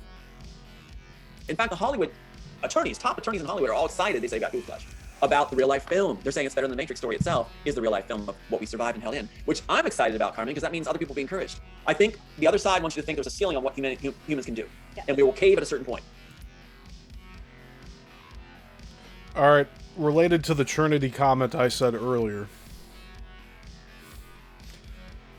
And it's just because I thought of this now. Knowing Tom, he probably has called Angela an angel too. And Angela, if you ever come across this, if anybody ever shows you this, you know where to find me.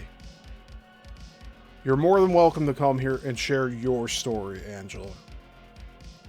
Tom, you know, he's a narcissist, so he's gonna stay silent until he's dead. At least according to, like, speaking with me. He has yet to prove me wrong, so. Frankie D says he got scared that you'd find out the truth. Yeah. Yeah, like the real reason why he got 302'd. Why he got thrown into asylum. We don't have to. We don't have to. There is nothing they can do to stop us. And I mean all of us. Maybe you'll be the beginning of it not being... Except himself. We don't have to. There is nothing they can do to stop us. And I mean all of us. Except Tom. Maybe you'll be the beginning of it not being, you know, Hollywood. It'll be Hollywood. Like, literally I love it. set apart. Because I kept thinking Hollywood's going to disappear, and it's maybe going to pop up in other places, Atlanta, Austin, Shreveport, wherever that they do a lot of movies. But the more I think about it, the more I think, especially because Jesse's got me thinking in different terms of reclaiming territory and doing the anointing, and to be able to go back to the roots of the... I'm going to do this now. I am reclaiming this space of the internet. You guys are all more than welcome to come on my show here and talk about all of this. Even you, Carmen. Because I want to know really what happened here. Carmen deleted her interview. I only have this because I was so fascinated with the Tom Althouse story. The story of Tom Althouse. That I downloaded all of these interviews. This is from my own personal collection that I ripped off of the internet. Like, you video rip stuff. Like, that's what I do. Like, I archive stuff. This is not available as far as I'm concerned. Unless she reposted it. She deleted it. And the Emma Imagination podcast, that's also deleted. With the Tom Althouse interviews. Or she made them private. Which I think that's what the case was originally. She made them all private so nobody could watch them. So what's going on here? The tension of separating land in this beautiful place called Hollywood and have it be consecrated for God. I mean, it's it's really exciting when you think We, about it. we were just talking about that, about how we'd love to go to Hollywood eventually and get a home there and work from there. And yeah, they're calling it like the new Hollywood. There's one paparazzi guy I love, Rick Leaks. He said, Tom, you got a new Hollywood coming. Everybody knows your story. Everybody knows it was lifted from you. Everybody's basically told not to talk about it. But they can't help it. What we're at Carmen now is these top people are saying to other people we know, yeah, it's common knowledge this guy was taken from. It's common knowledge, that happened, but we're not supposed to talk about it. So they're saying it anyway. They're told not to talk about it, but they're talking about it. See, that's what's so cool. Everybody's doing it. So it's like, it's. But nobody else is coming on these shows with you, Tom. And nobody else is speaking individually about you other than myself, as far as I'm concerned. So what's really going on here?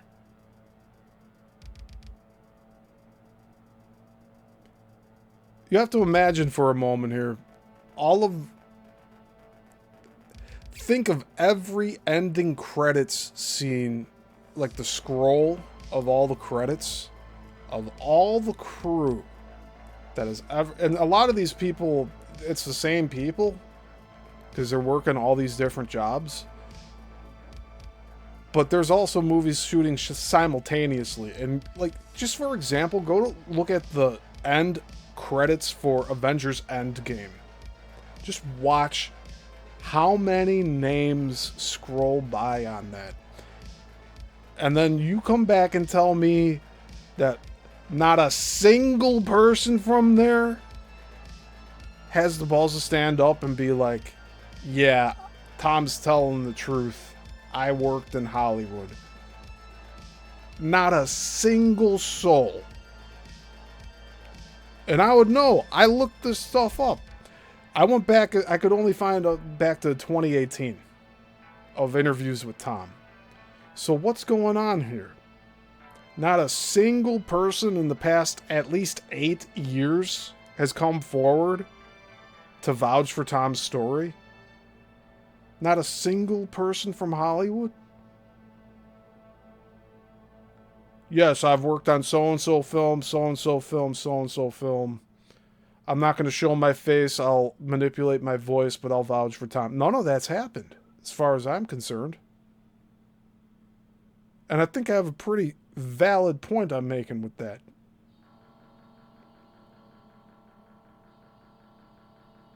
There's no way all of those people want to remain anonymous. It's over. They can't keep the dam from bursting. So that means with layered thinking too. I mean, where does the Matrix story come from? That screenplay I held up. Where does that story come from? We have the copyright on it. From layered thinking. And what is layered thinking? It's making. He has to constantly remind the audience that he has the copyright on the Immortals.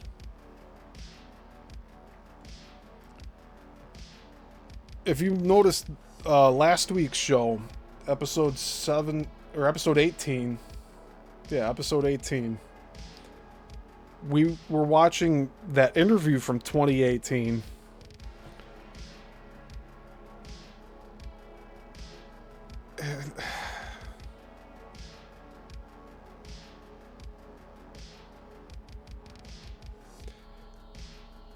I'm sorry to say this, we've been led along. We've been led along this farce. But here I'm trying to put an end to all that. And I know I will succeed.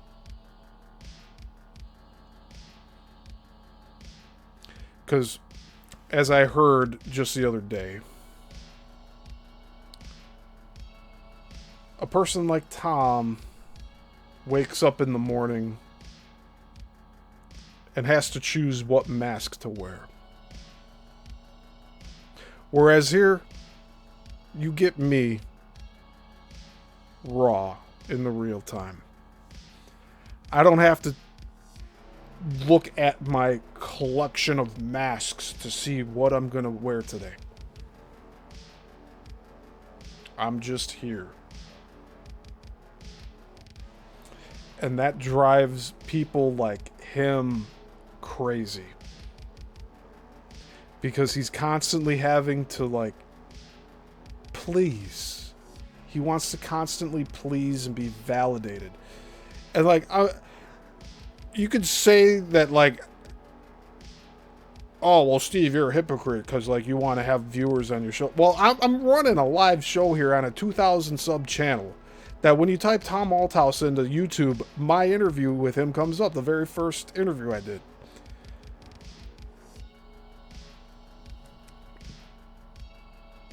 YouTube suppresses the reach of these lives, but it doesn't suppress the reels. I don't know why. The reels are the best thing that gets the most traction on this channel. But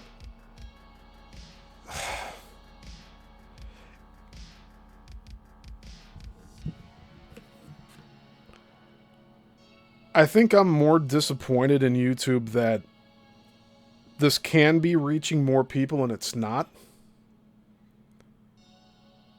And it was reaching more people when I was full on blinded by the deception that Tom is putting on everybody. And now that I'm calling him out, it's not as like the view counts aren't there. Like whatever. This is going to stay up for a long time, and it's going on Odyssey. It's going on Rumble. We're live on Rumble too right now. It's going on BitChute eventually. But we're live on these two platforms below. Like, it's...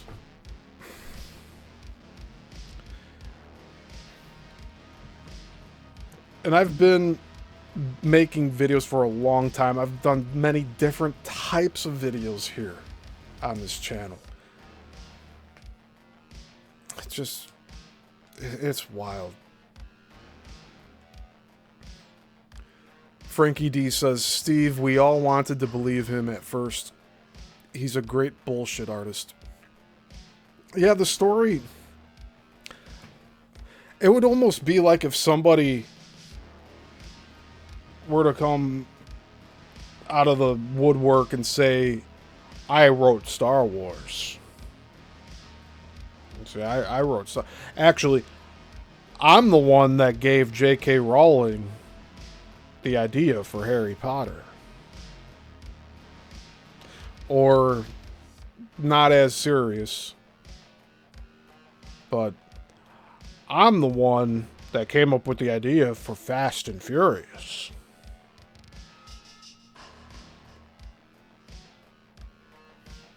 I don't know. And the thing with Tom here is he conflates real life things like Bill Finger from Batman getting recognition and everything, but like there was a show that he did on Chantel with the channel Aquarius Rising Africa. He played a voice like a voice recording of him on the phone trying to talk to one of I think like Lenny Coco, the estate of Lenny Coco. And he got validation that yes, like Lenny remembered Tom. Like he remembers that they met.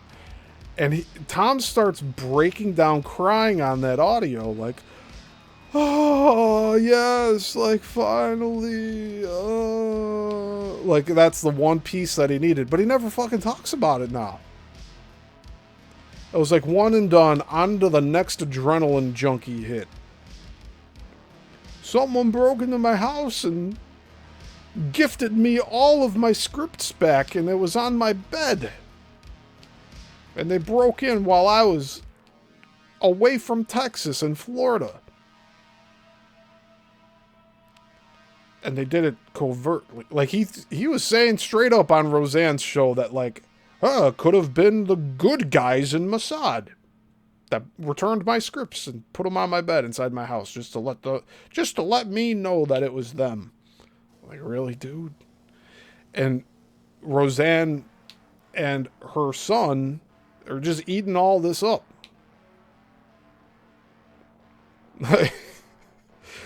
I call it the break-in without a break-in.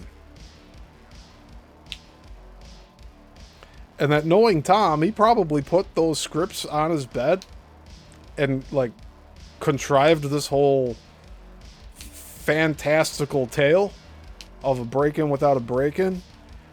But I also wouldn't put it past Tom that, like, he put the scripts on his bed and forgot about them and went to the conference in Florida about UFOs that have nothing to fucking do with the Matrix. And then come back home and be like, oh, what's this? Oh, what's this?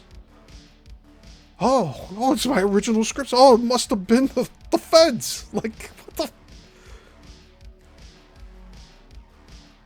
the... Again, I don't know. Zenray says, I noticed that too. Do you notice how many times he's changed his hair, color, and style? New characters, each of them. Oh yeah, there's actually one. Oh my gosh. If we could take a quick break from this one, we'll get right back into it. We're at 39 minutes on this one. There's another one here where he has like a pencil mustache. Oh man, I wish I just had it right on file here.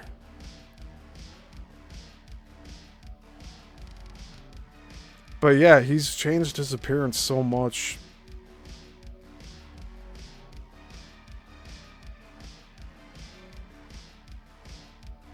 I want to say it was on Chantel's show. It's really hard to see. Okay, let me see this with the giant icons and maybe I'll find it faster.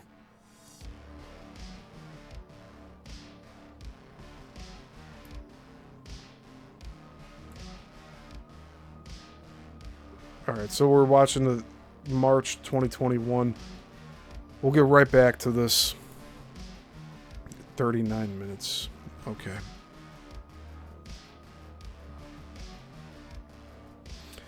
So we're just going to compare, like, the different looks of Tom here, and then we'll get back to this video. But obviously, you got this one from 2018. This is the most obvious one.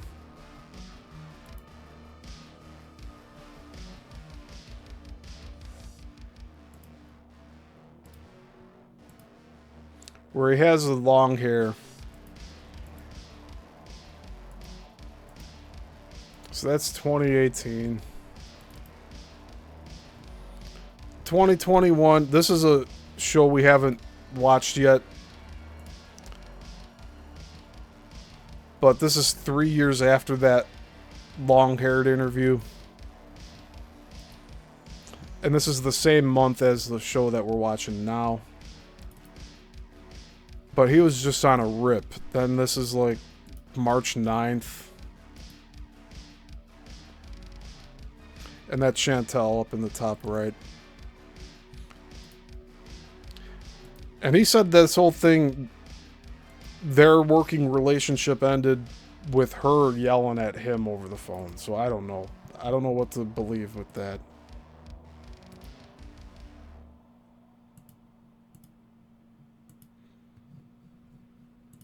So, like, these are all the different shows that I kept because I was taking Tom's word that everything was getting struck.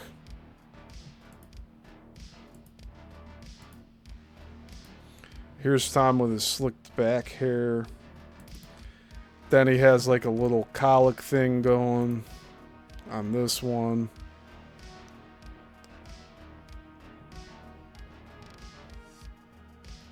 You know, I just hope his fish are okay.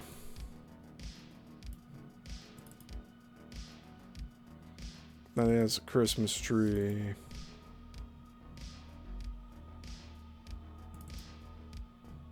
Then it looks like he stole my suit jacket in that other one.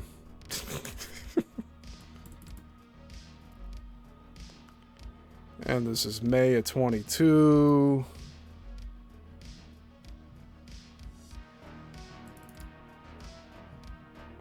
This one? June. There he's starting to look more like how we recognize him now.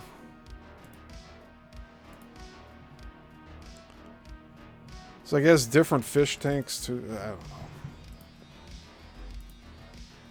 Here we got August. November 22. Here it is. Look at this one.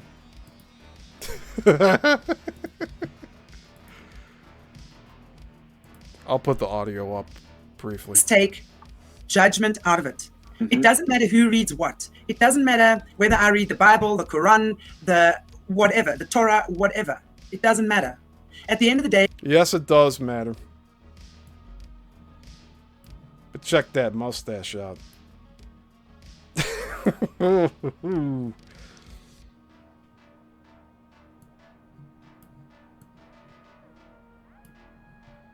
Like, that's not Tom. You're probably right, Zenray. New characters each time he changes his appearance. Is this like espionage Tom here?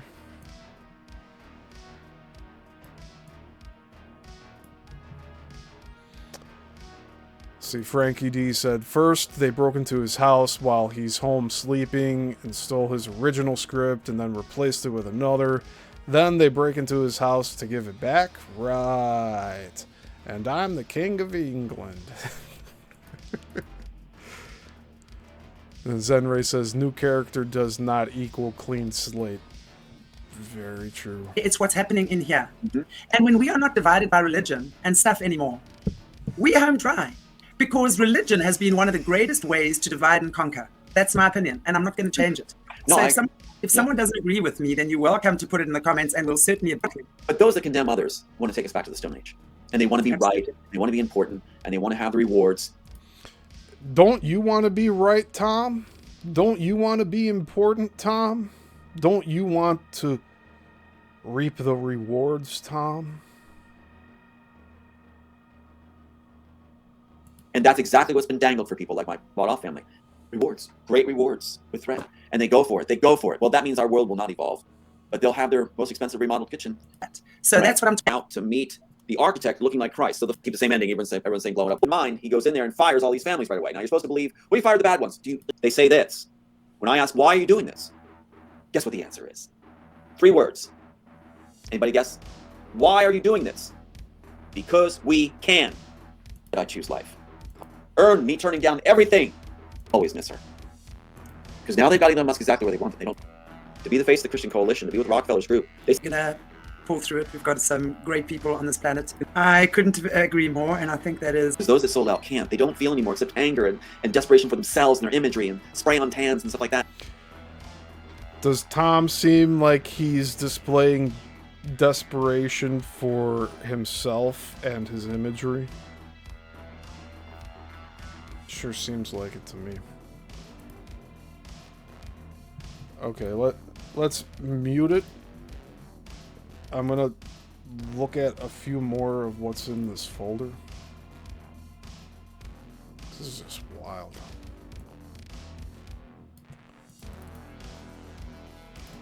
So this is November 1st, 2022.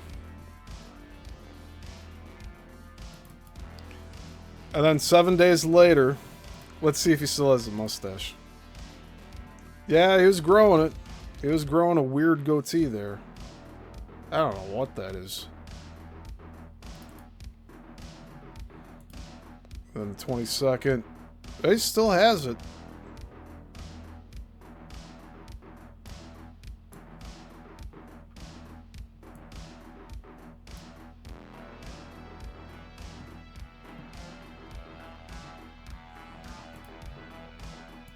Okay.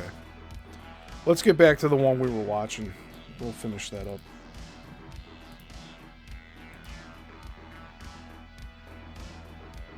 What did I say? We were at 40 minutes? We'll go back to 39.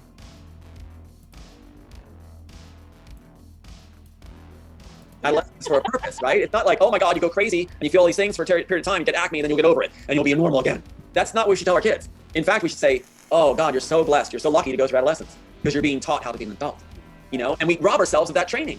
Adolescence is training us to be dynamic individuals, right? It's turning us from a child into layered thinking and feeling people. And if I look at Angela and express my feelings in layers, wow, who's gonna get bored with that? Back and forth. Nobody. I can say relationships. Yeah. Why would you want to say, here's roses and that's it, instead of roses, chocolate, hotel, trip out, you know, and romancing? And a joke. Yeah, why not? Yeah, layers, you know, it's like, yeah. So the big, okay, I get it that everybody has their personal lives, but Tom is doing this all publicly. So I think we are all in a valid place to question what happened to Angela. Oh, it's personal. If it was personal and private, he wouldn't be having her on the screen with him here. This was a serious commitment by both of them. And at the time here, they look happy. Like, good for them. But something happened. What? We may never know.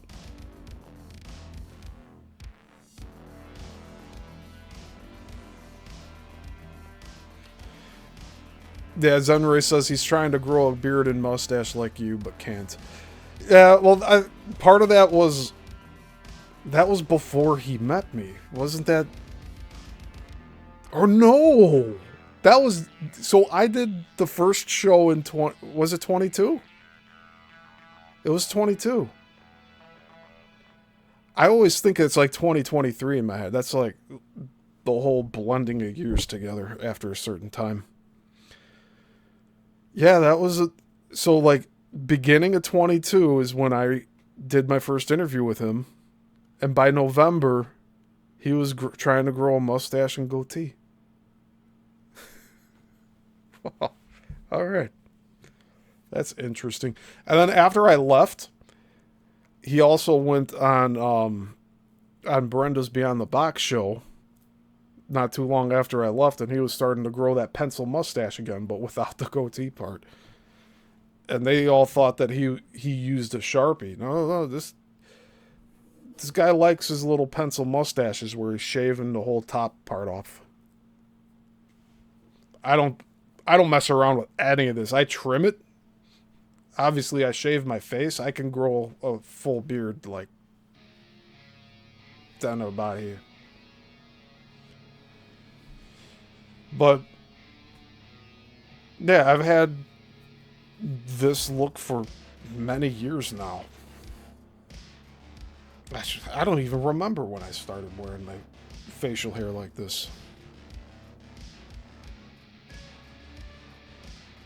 I want to say 2021.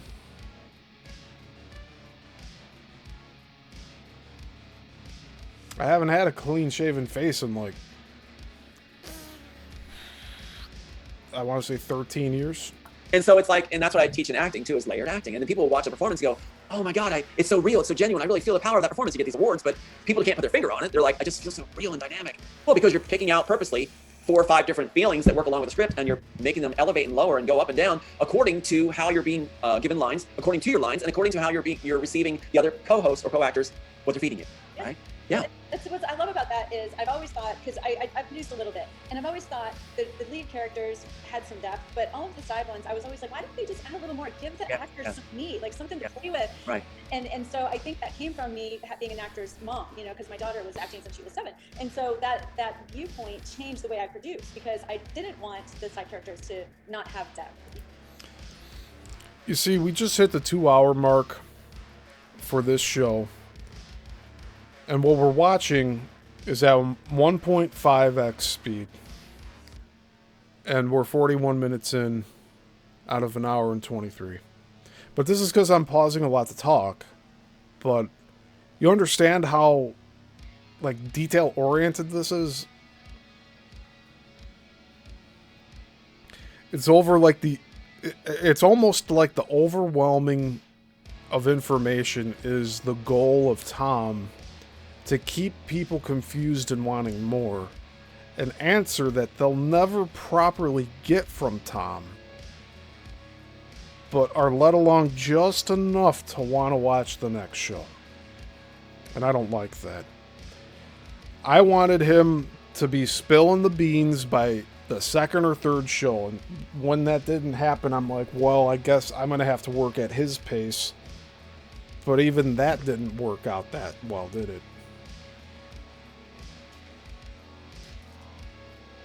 It's like you baby these people and they still fuck you over, right? Well, I don't know. With Tom having his condition and then he admitted to being on the spectrum for autism, but he's also like, one day he's a Jew, the other day he's not a Jew. Like, so I don't know what he's talking about. But like, I had to be figuratively walking on eggshells after a certain point, just so I wouldn't trigger him, right? And in some way, he manipulated that, the way that the shows went. I probably shouldn't have let that happen, but that's hindsight for you. You know, Right. and Well, I that's love diversity, and it's so fun to see all the different ages and all the different types of people and how they interact with each other and that beautiful tapestry. And I think that your gift is that you're Is she some woke chick? I think we're all aware that diversity's not our friend. able to somehow thread to the spirit. Diversity was a term designed by those that seek to destroy us. Rather than threading to the form, which I think most people thread to the form. Yeah. That's like Amadeus. It's all right. That whole thing of Amadeus, where you just feel all the layers at once, and you're able to orchestrate them rather than cutting and pasting one thing at a time.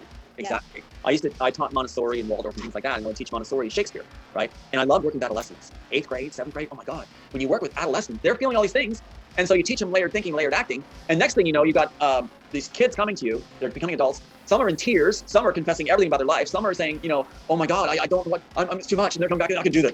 And I had one boy who was playing like Bottom in Midsummer Dream, and he was not going to go on stage. I said, it's all right. You don't have to. And there's an audience out there. I said, you don't have to. You've already done everything you need to do. You faced your fears. You've already proven to me you've already done it. If you want to go out on stage and do it, great, go ahead. But you don't have to because you already proved it to me. I'm happy. You don't have to. I can jump on and take the part. He went out and did it.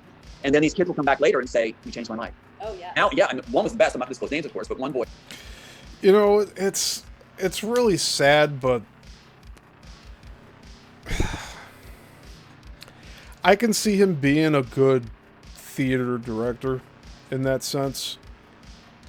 But the fact that he's like he likes to manipulate the most malleable minds.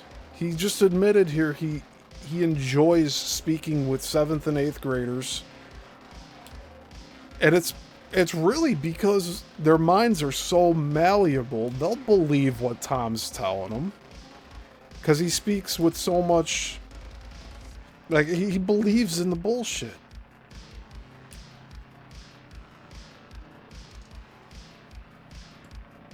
They actually contacted me later and said, Tom, I was suicidal. And what you did is you saved my life. Yeah, that's incredible. Yeah, and now his work is working with kids around the world, encouraging them to look for hope through layers. Yeah. So it's like, God, oh my God. Yeah. Meanwhile, the other side says you're evil, you're bad. Well, through our actions, judges. Through our actions. That's true. Absolutely. Yeah.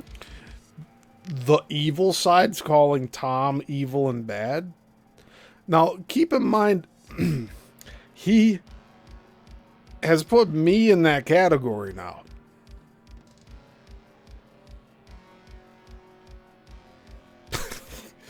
Frankie D says he'd be great as a politician. And Zenray said, I told you, false white light. My best friend, her name is Catherine Sullivan. She's one of the top film acting coaches for youth in the country and beyond. And one of the things I've learned from her is that a lot of what she does, it's almost like... I have to go back. This is also why this takes forever. And how they interact with each other and that beautiful tapestry. And I think that your gift is that you're able to somehow thread to the spirit rather than threading I see what you're saying there. She did that whole spirit thing. to the form, which I think most people thread to the form. That's like Amadeus. It's all right. That whole thing of Amadeus, where you just feel all the layers at once, and you're able to orchestrate them rather than cutting and pasting one thing at a time. Exactly. Yeah. I taught Montessori and Waldorf and things like that, and I would teach Montessori Shakespeare, right? And I love working with adolescents. 8th grade, 7th grade. Oh my God! When you work with adolescents, they're feeling all these things, and so you teach them layered thinking, layered acting, and next thing you know, you got these kids coming to you. They're becoming adults. Some are in tears. Some are confessing everything about their life. Some are saying, oh my God, I don't know what, it's too much, and they're coming back and I can do this. And I had one boy who was playing. The children were validating his delusions of grandeur.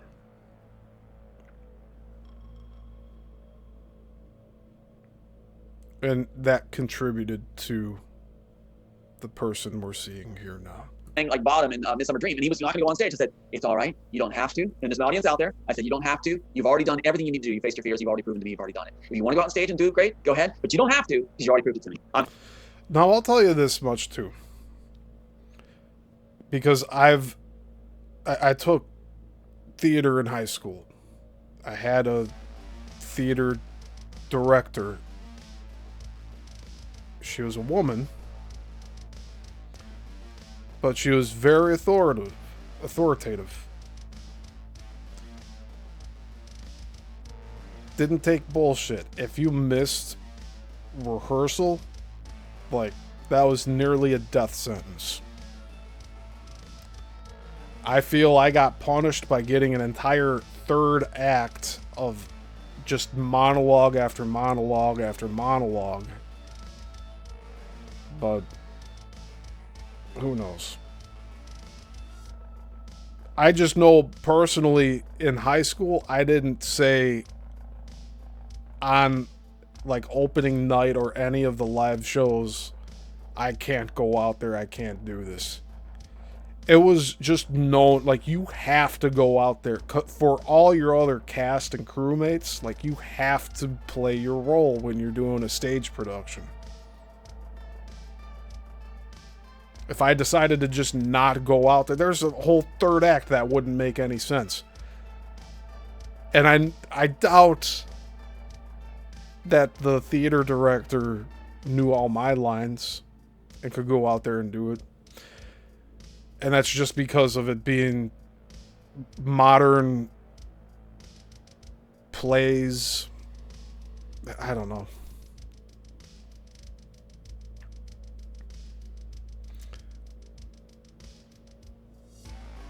While it is, like, relieving that he would be telling these children actors that it's okay, they don't have to go out there and do it, like, that's not something a theater director should do, especially on a live night. Like, I don't know. It's almost like you're giving them too much slack to fail.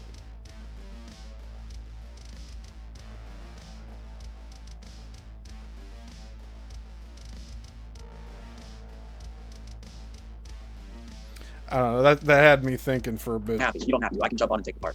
He went out and did it. And then these kids will come back later and say, you changed my life. Oh, yeah. Now, yeah, and one was the best. I'm not going to disclose names, of course, but one boy actually contacted me later and said, Tom, I was suicidal. And what you did is you saved my life. Yeah, that's incredible. Yeah, and now his work is working with kids around the world, encouraging them to look for hope through layers. Yeah. So it's like, God, oh my God. Yeah. You know, meanwhile, the other side says you're evil, you're bad. Well, through our actions, judges, through our actions. That's true, absolutely. Yeah. One of my best friends, her name is Catherine Sullivan. She's one of the top film acting coaches for youth in the country and beyond.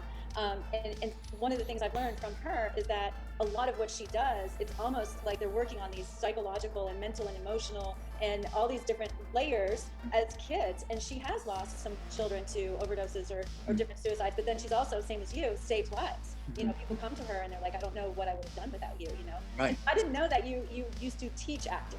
Shakespeare. Yeah. Oh, okay. So it was for live theater. Live theater, right. It was really wild because we would do a show and then the parents were like, oh my God, like watching their kids just going like crazy on it and saying, will you please coach my children further? And you know, it's like afterwards I would say, okay, how many of you never acted before? And all these hands went up and the audience just goes, oh, you know, it's like, oh my gosh, because it was stellar. They did great. I'll teach them sword fighting, stage combat, everything. We do knockout, drag out. But one of the things that's most essential as a pillar in performance for children is some people say, you know, acting is lying. No, acting is being genuine. Yeah. Yourself. And the most important thing is confidence. When you have confidence, that's what you're gonna build. That's a pillar you need to build. When an actor takes on a role, the ideal situation is they do it the way Daniel Day-Lewis does it, where they just become the character. In a way,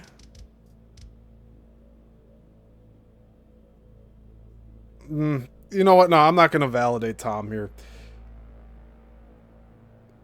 When you're acting, you're putting on a mask, you're playing a role. You're told to become that character, but like, I never did that. I always had myself in the characters I played. I was drawing off of other things, but I didn't disassociate and become a different person.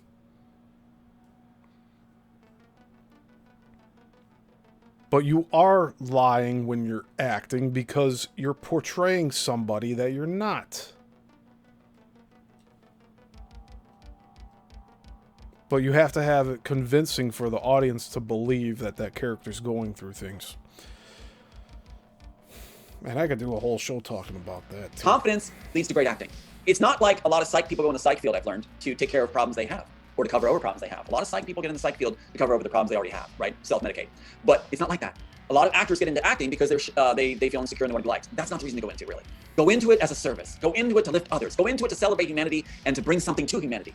Do it as a service and have confidence. Develop that confidence. Yeah. That's why I stepped on stage. I stepped on stage because I was scared to death of it. I said, I'm not gonna have that. So I'm gonna step on stage, you know, and I'm gonna conquer that and help others conquer it. That's like my daughter. She likes to try things that are difficult, so she's doing. Spoiler.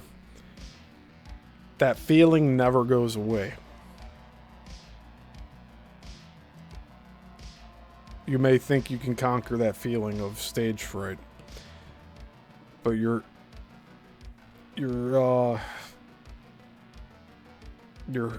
heart rate, all of that, your adrenaline kicks. It's really the adrenaline.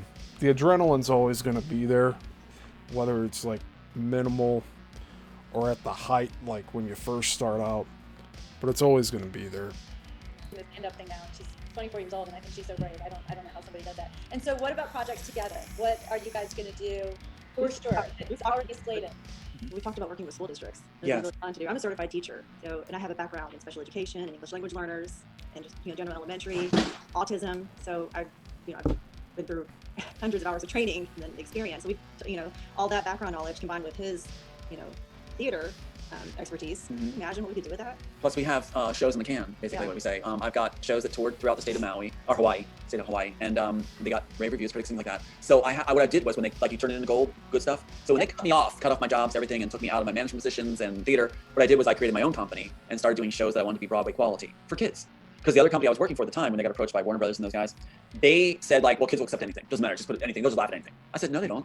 You got to give them the best. Why not? They're right at the right point to form great synapses and connections and thought processes and learn. So why not give them the best? Give them the best. Give them lobster and steak. Don't give them, like, passed over French fries. So the thing is, like, yeah, so I created these things and it took off, made them angry, but it took off where people were like, oh my God, these are great. So we have these, like, shows like Farlington Rabbit, Crossroads, It's Not Fair, all these different plays that I have that are musicals. Okay. And yeah, and I have this guy on Maui who's a great composer, and his wife just contacted me recently and said, hey, we still love you. Oh my God, we love you so much. We want to keep doing this. So the goal is eventually sometime go back to Maui, and even Italy, want to, and do theater. I want to have a theater called The Underground. I loved touring in London one time when I did a comedy show and toured through London, and they had Underground. So I thought, how cool would it be to be on Maui, Hawaii, the Garden Isle, and have a lava tube or something, go underground with your theater, you go down through the steps, and there's water dripping off the cave walls, basically, effects, and you do this theater underground with all the energy of the volcano and everything, and then you come back up, and there's all these residences up top, like little cool residences for artists around the world that are too poor or unable to provide for themselves. Provide for them. All they gotta do is create art. We don't have to consume it. We can just let them create. As long as they're creating, you stay. He's 66 years old as of today. Like, it's not his birthday today, but like right now he's 66 years old. Do you think he's gonna go back to Maui to produce musicals or even Italy when he's still caught up doing all of this? Unless he's figured out immortality and this dude's like 400 years old and he's a vampire. And create residences for these people and lift everybody. Give them a chance. Yeah. Give them a chance. There's And a lot of artists that don't have that marketing ability.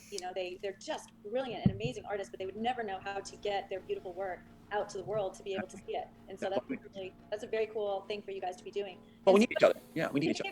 Can you give me one more example? Like, you gave me that acting example for layered thinking. Can you give me one more example of how you would teach layered thinking to a kid? Oh, That's why Angela's not there anymore. Tom showed up needy.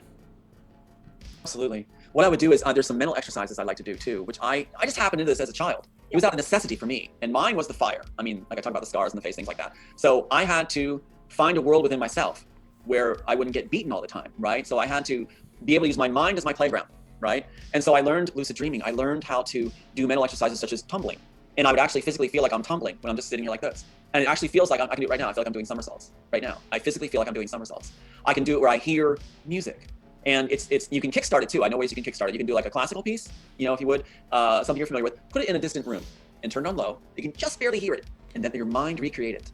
And that's another, like a training wheels on a bike. And you learn to do a layered process where you're hearing the whole orchestra at the same time and able to manipulate certain parts of it at the same time, becomes audible to you. And I believe that's how Mozart created that flow and thought. And this LA critic actually had said, you know, Tom is like Mozart, Herr Mozart and Shakespeare, and like juggling firebrands. He got it the layered and asking for more. Absolutely. And then you wrap it up brilliantly. That's what Carmen has got me about this piece right here is this has a brilliant ending. Oh my God. And the way they lifted it, Wachowski's actually kept the same ending, but they stripped the whole relationship out, right? All the relationships. And so it didn't make any sense. It's like, it doesn't have a great ending. It's voted one of the worst 11 sequels of all time. Put it back the way it is. Audiences have that all moment. They go, oh, now I know why the little girl's pointing at the sun. Now I know why there's identical figures. Now I know why the you know, the whole thing, you know, explodes out from it. Where did he get this one of the worst 11 sequels of all time thing? Is that another article he read and is like, oh yeah, I'll use that? Because he doesn't reference where he got that number from. So it's gonna be nice to see it done the way it's supposed to be. But what I like is, like you were talking about with your daughter, character-driven work. Yeah. It has not been something the industry latched onto before. They thought it was like something, you know, no one's gonna like it. Character-driven work is the way to go. I mean, like you said, each character has full journeys, arcs, as we say, right? You know, full layers to them. Then it's fun because you may forget about a character, and they're catching on now in Hollywood on this, and the new Hollywood, where it's knock on the door and you hear this little sound, this little gibberish, and you're like, oh my God, that's a character again. Oh my God, there he is. And you're excited to see each character enter in. Right on Radio is going to do the premiere of The Domestics, my period piece, and they're all excited to do it. Jeff's going to do it. And that is a character-driven work that's actually green lighted for off-Broadway. And each character is fleshed out completely, and we've got people even on Maui and New York saying, that's my character, I don't know anyone else doing it. You know, it's like so cool, because each one becomes exciting. Each one becomes a life, you know, a life worth living, which is one of the phrases in the piece itself. So you really are the art whisperer. A life that he's aborted them all from, right? Where has he talked about these stage productions on these other shows? Because, like, I'm having a difficult time finding that. You'd think he'd be proud of that work and be bragging about that, too. Like, more so than he is here. And he talks about these like they're seeds in a garden. And what do we know about Tom? He cannot garden. He let his garden die. Literally. Thank you. That's a compliment. Thank you. Thank you. So yeah. Angela, I didn't hear what you said. I would agree. Yeah, it's such a really, it's like you can take the ethereal and turn it into form, and then you can take form and you can put it into the ethereal. You can rework it and bring it back down again. That's wild. That's so cool you said that, because it does. It feels like there's a funnel in my head that comes through all the time. Yeah. He's completely in tune with the heartbeat and rhythm of theater and acting and writing. I see all three of these people as very disingenuous. Angela seems like she's caught in the middle of this stuff, but like she also went in head first on this, so who knows. Amazing. It's fun. It's fun. It's fun to have somebody to share it with too, and with you too. It's like fun. So it's not being isolated anymore. You know, it's just more fun to have somebody to share the journey with. There's that witnessing to allow somebody to feel that joy with you. It's so much. It just amplifies it. And well, that's the thing. When they isolate, when I say they, I'm talking about the other side, the real power, the ones that say now that we have the power. It's amazing to have this on tape, where the contact from Disney is actually saying you have the power now. They're afraid of your power. The ones that are the bosses are. Where's that tape? They're saying they're afraid of your power now. You won the chess game. You know, wow. Interviews like you're doing right now is what causes that. So that's why they're striking somebody. But the thing is, what they did the most damaging too, I mean, they took my sons and they took my daughter and reprogrammed. I'm so glad you got leanings on my daughter too. That. He makes this sound so pertinent. Like he needs to just have a mountain of interviews just so that some will survive. And like this is a matter of time. He needs to get this stuff out there.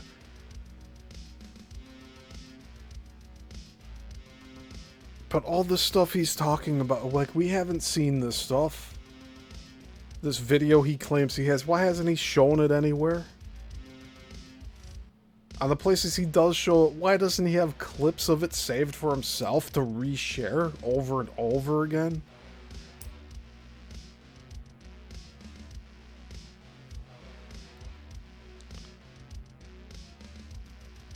Zenry asks, Steve, what sequel was he talking about? I think he was talking about Matrix Revolutions. Because that's the one with the ending with Sati looking at the sun and at the building skyline. With the Oracle and Seraph and the architect. And yeah, that ending was kind of like, what the fuck? I don't know what happened. Kind of a weird ending. But with Tom's own speculation, he can connect it to his life any way he chooses to, right? And he doesn't have to show it word for word, right? Everyone just takes his word on it. Hit me hard in a good way. Yeah, it was cool. I was excited, and I thought it was strange that God went from your daughter to your sister. Yeah. Whatever. Look, that's two pillars they ripped out of my life. Why is there a little girl? Yeah, why is there a little girl at the end in this script? And the Matrix and the last scenes in this. Why is there a little girl pointing at the sun? I wonder if his daughter is in contact with his sister.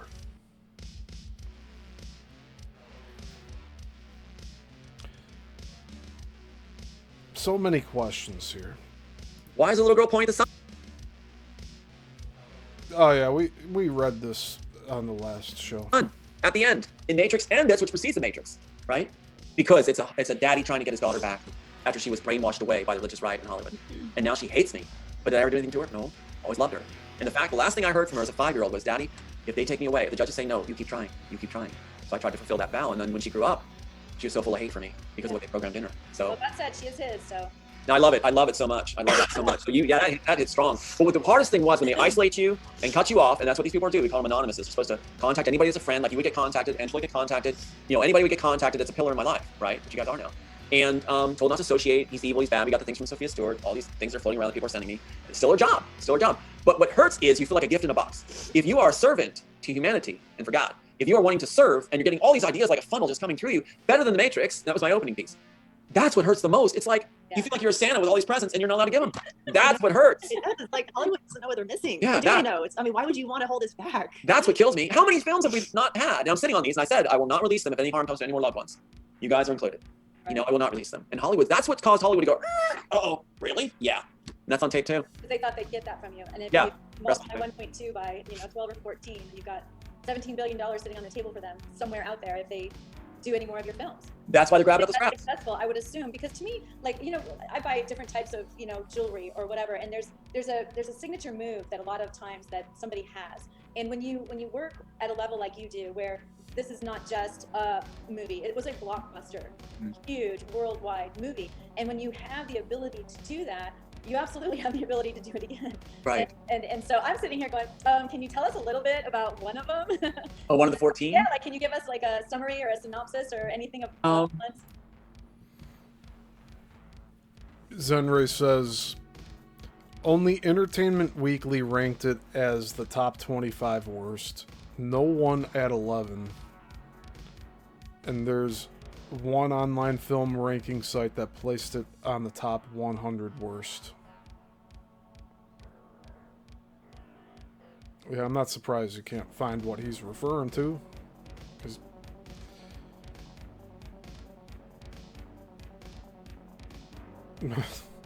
Zenray says maybe it was something he got from a Facebook post.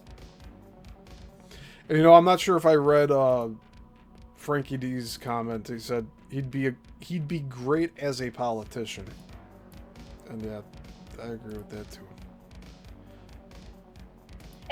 You got to remember here, I'm running on very minimal sleep here, so I'll make sure for episode 20 I'll be well rested, because we have to get through 120 something pages, right? That's gonna take a while.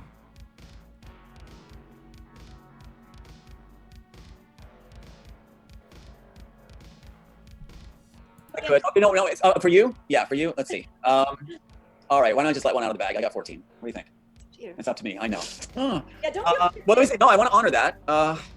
It's just they're so greedy for it out there. They're so greedy. They're like, they pester me like, You're not. You're being a sweetheart. But they will pester me. It would be heartbreaking to see a movie premiere. Well, that's why they're, And that's the theme of the movie. They're now going after John Wick with Keanu Reeves. Wick, I was just informed now that Joel Silver and the Wachowskis are after that right now because they're grabbing up the scraps of the thefts. So now they're just doing that. It's like they really want what we got. But let me see what I can do. Hold on. Let me think this through. Hold on.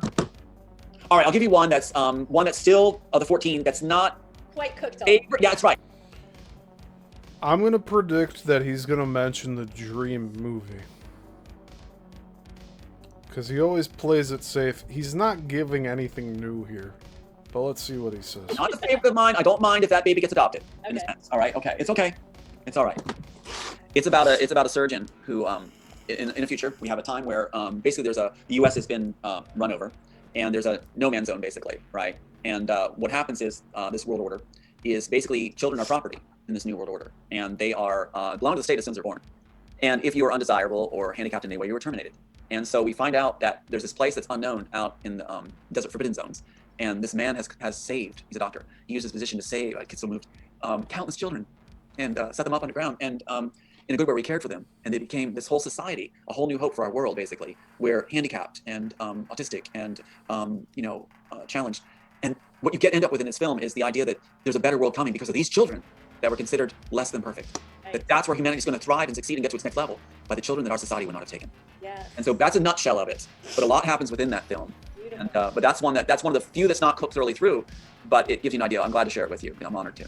It's so cool. And Well, I'm kind of surprised that he didn't fall back on the dream movie script that he talks about so much.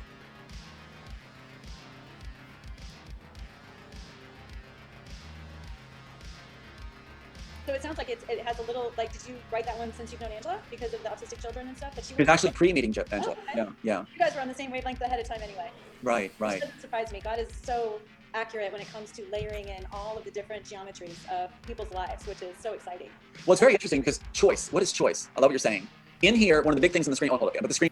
You'd think Carmen would ask Angela, how did you tell me the story of how you met Tom and how you got to here today? But she doesn't ask that. Unless she does in the next 24 minutes, but I doubt it. You've seen me flash up and down. In it, one of the main things the architect they carry over the Matrix is about human choice, right? Power of choice. And one of the things, like you said earlier, about these women that have come to me, honey pot women, women like that, presented, to be the casting, who's your wife's going to be, who you're going to stand next to. Well, I don't want the Hollywood version of my wife. And so when I came to Angela as my manager and stuff, I saw something in her. Of course, I told my brother, who's an attorney too. I said, well, I think I found somebody. And that's good, right? And she was somebody I chose to be with. And when they did that horror of us to divide us, and we're being, thrown like out in the winter with my son with no place to go, and I'm coming back saying, I forgive you. It's like we were both played, and she said we were both played, right? And I was like, I choose this. I've had contacts talking to me that are offering deals, even saying there's a place that you can go to. We'll even give you the curtains if you like. You have the boathouse, everything. If you just write, don't do the immortals, but we'll write where you're helping in house, you'll be set up financially and safe for your family. But then they asked me, are you sure about Angela? And now what I'm getting now from contacts is, yeah, Angela's good. She's good with you. Isn't that cool? But what happened? Tom A. Neo chose. I chose, right? And gave her a choice too. So it's I don't want a robot. I don't want Total Recall. So yeah. And so what's happening is the powers on the other side are accepting that now. That's new. We're training the other side. We're training the Hollywood powers to say, look, compassion's stronger than greed and image and power. Because they say on the tapes it's all about power. So we can show through our relationships even, we have control of our own lives. We're going to say what we want. We're not going to buy into the system. We're going to decide our lives and our family's lives. And family is sacred. And what we create is sacred. And for who we create is sacred. So we're not going to let others have control of that. Never. We are all our own entities. We are all our own dwellings and homes and havens. And we can be havens for others. So they don't get that. They don't get to have it. They don't get it from our creativity. I agree 100%. And one of the things that I love about the way I envision the future, because I feel like I see it so clearly, is that people truly are sovereign, and that there's each person's leading themselves, and they're collaborating with certain people at certain times. And it's not about this, like you said, pyramid. It's just this widespread, beautiful tapestry of people that all get to walk in at different places. But in particular with God, because what I've realized through my horrible, no man's land time, was that if I could get into a space where I remembered who God was, I didn't worry about times before or times ahead. I could simply enjoy, oh my gosh, I get to be, on Zoom today with Tom and Angela, and I just get to relish in it and enjoy it. And then that increases my vibration and my happiness, which puts me in higher and higher frequencies, which bring better and better things. And I'm in awe at how truly simple it is, because if you would listen to everyone else, they would say hard work reaps reward, no pain, no gain. Sometimes you got to step on people to get where you want to go. And that is all dissolving. And I love it. Yeah. When you're a writer, if you're a good writer, you do not let others influence your writing. It is your story.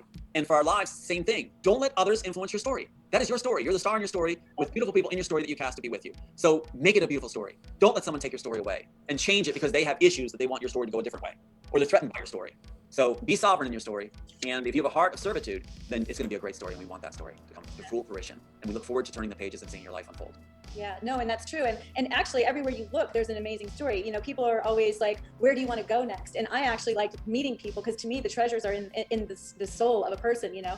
And I think that's where you go with all your different characters. And it's just awesome. And to be able to teach children how to do this, what you call layer thinking, it's just awesome. And so where are you going to be doing that? Well, there's a couple different offers going on right now. Like Right On Radio's doing a school. We got these wonderful people in Hollywood that are definitely give us a very lucrative idea or setup. They're helping us do this whole thing too. So there's a lot of movement to do this, and that's getting very exciting too. I was telling Angela one thing about layered thinking. 2021. It's been 5 years since this interview. Has he talked about any of these plans panning out? Which may be surprising, I want to throw to you, is the ability to forget and relive. People are saying, you know, well, if I lived immortal, if I lived forever, I'd get bored. Well, you won't. What if you could relive every moment again? What if you could relive a moment with loved ones again? You'd never get bored, would you? It's like a library of memories you can keep reliving. And so I'll watch programming with Angela, and she's heard me say this. First, she didn't believe me. I know she didn't believe me. She didn't believe me, so I was full of it. But I was saying, like, I can forget a film so I can enjoy it again with a loved one. And I will enjoy it again. And she goes, you seriously don't remember what's coming? No.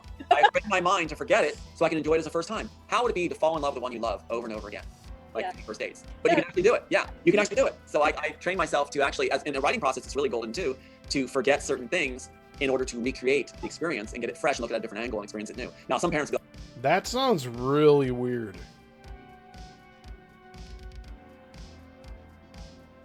What are all you getting out of this? He's trained himself to be forgetful, to forget what happens in movies that he's already watched?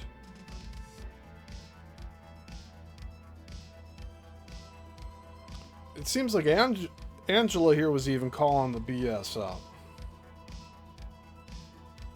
like, oh my God, you guys gonna teach my kids to forget things? No, it's about, layered thinking goes with the idea that you actually make space for rediscovering. Yes. One of the ideas I had in the past, it's not one of my 14, was that people live a life. It's almost like they did something with What Dreams May Come, but it's like you live your life and you get to experience it again.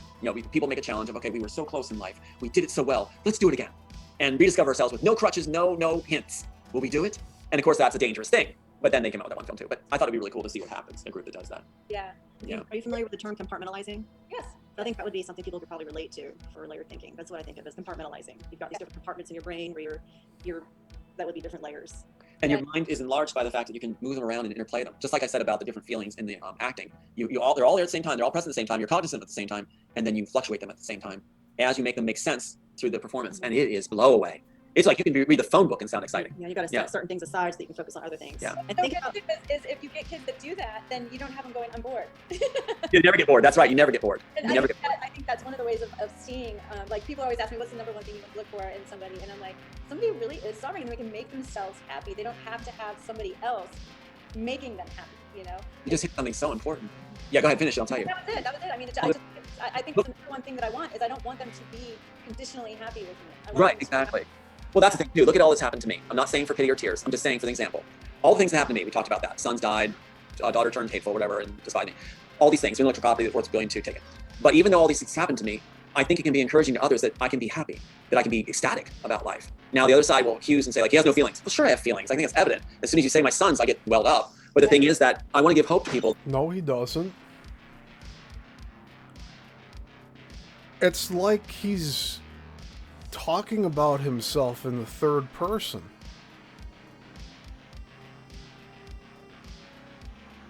Like if you've ever watched wrestling, The Rock, Dwayne Johnson, The Rock says, like that's what he's kind of doing here.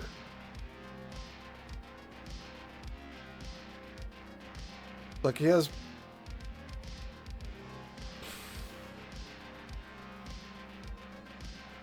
pre-scripted responses.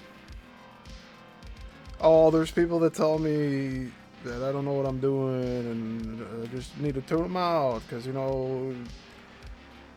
when there's people out there that say that I have no emotion when I talk about my dead children, but they have to keep in mind I'm trying to portray a positive image here. Like,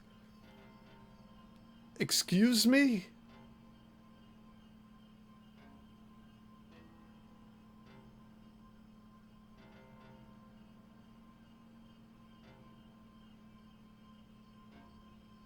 it's like the story around the passing of his two sons is so fabricated that he's removed from the emotional effects of it. Dude, I pulled up an old messenger of one of my friends that passed away, and he had a few songs that he sent me in the weeks before he passed, and all I did was open one of those YouTube links with the song, and it got me tearing up, and I had to turn it off. There's nothing like that really happening here with him. No recall of specific moments. This goes back to, like, saying that he was estranged from his two sons at the times of their deaths. So it's like he found out about it. I don't know. Again, I'm just speculating here at this point, and it's my opinion, so let's get back to finishing That this. no matter what happens, we can lift each other, we can be happy, and we can lift those that we've lost. Even those that are turned on us, we can still celebrate the moments we had. And that lays the groundwork for the return if they ever choose to. When they return, we instantly forgive. He doesn't celebrate anything I've done for him. You know that? He got my name wrong a few times when he was trying to give me a shout out on a show or two.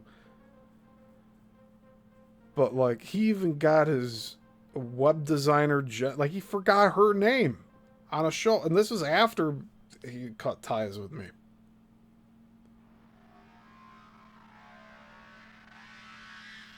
Because we only remembered what was good, and we only lifted them in the process. It's the opposite of what people do who are narcissistic or injured. They remember all of the bad things. Right, right. And so how come that's acceptable, but it's not acceptable to you? And it isn't cold. To me, it's not cold. No. I a lot of times have to, when I share something with somebody, say, I'm not being cold I'm detaching in a healthy way rather than in a cold way. Like, of course, I see that this could be harmful, but I also see it does not serve this person to continue on and holding on to this when they could be holding on to something else. You know? Absolutely, absolutely. You know, it's like I want to teach couples relationship skills. Not that I have it down, that's for sure. I don't. You know, I mean, even Angela. You know, I'll say to her all the time. He's a jokester too, for sure. He has the jokes. She said one time she was so sick of it. I understand. But I'd say, okay, I just want to be known for my heart. And I'll say it a lot. You may recognize that language. You know, just my heart. If I'm known for my heart, love my heart, then I'm good. That's all I need. Simple, simple, simple, simple. And sometimes that phrase can get lost in translation. But the thing is, like, you know, that's what it comes down to. Just see who I am and know that I'm a simple person when it comes to that. That I want us all to succeed, family to succeed, be lifted and happy. Yeah, I love it. I love it. Well, I do hope that you guys end up in Hollywood because you guys are the type of, that's the template that they need. They absolutely need that template. And let me tell you, there's a lot of actors out there that don't like the game. There's a lot of conservative actors that they don't want to play the game. They don't want to hide who they are so that they can get a part. It's very wrong. It is. And you're set up at parties. I was warned by these 7 in California that came in to play me. And they were even saying, yeah, this part's easy for you, Tom. Going through all this horror and stuff is easy. Wait till you're successful in this. Wait till you're sought after and being successful, and then you'll be set up at parties where they're going to come to you, and then you have a whole new world you got to deal with, where there'll be planned temptations sent your way. But I would respond, I'm not tempted by that stuff at all. And Angela knows me, I'm not tempted by that at all. So. Well, I don't think that you guys would be at all because I think you've gone through that no man's land. But I'm so glad you said that. But he accepted the setup relationship that he got from Pat Robertson, and then he accepted Becca. He married twice. Divorced twice. Now he's with this chick in 2021 at the time of this interview. Not with her by 2024, even 2022. So by 2022, a year from this interview, Angela's out of the picture. I would love for you to give advice to anybody who is on a journey on how to discern the type of spirit that you came up against, that you entangled with, that was so dangerous. How can they protect themselves from even getting in the same space as these people? Well, I would say it's going to sound a little odd, but this is my gut reaction. And Angela, if you want to put in too. I've often said sometimes to get rid of the game, you have to play the game in order to win the game, to throw out the game. And so it's like sometimes when contacts come my way or someone's sent my way to be a honeypot or things like this, I will be complimentary. I'll be nice, sweet, and not negate, and I'll let them have their say. And you're learning as you do that, you know? And so you let them speak. And sometimes you get very valuable information. And you can also ask the right questions. But the thing is not to invest yourself into players. What you do is you play with the players. And in a sense, it's okay for us that are like us because we're being kind at the same time. We're not shooting someone down. We're actually playing along while lifting and encouraging by being a mirror, or actually being someone who's trying to be kind. So he's admitting to lying about being a kind person here. To those that he thinks are trying to manipulate him. So when does he turn that on and off? Where he's feeling something different than what he's portraying.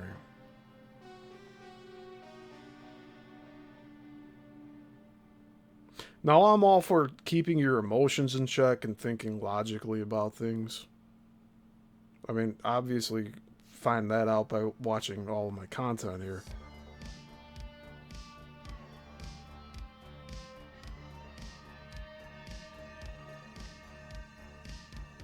But he's admitting here that if he has that aha moment of, oh, this is someone I probably shouldn't be dealing with, he has it down so well that he'll try to trick that person into thinking that he's still on board with them. That's not being genuine, is it? The older I get, the more blunt I get.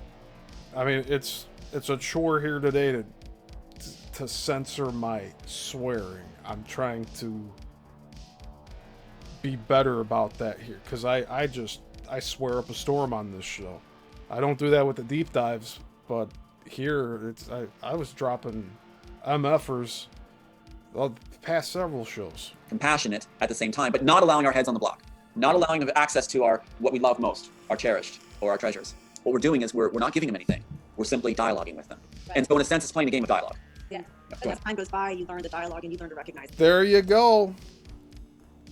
He's not gonna give any of you out there, hosting or watching, anything. He will only give you dialogue. Which that's what he's doing on all these shows, is just running his mouth. Yeah, there's certain talking points that'll surface. You'll see certain, well, they'll get to the point where they think you're being naive, where they'll suddenly throw in the hitch, where they'll suddenly give you this, like, okay, we'll get you to do this. It's the rug pull move. But if you haven't set yourself up to have the rug pulled, if this makes any sense, by not putting anything on the block, like your neck, Right. then when they pull the rug, it's just a great deal. Nothing to say. Not that much to lose. And so also, like, if I were, so No one said God bless you.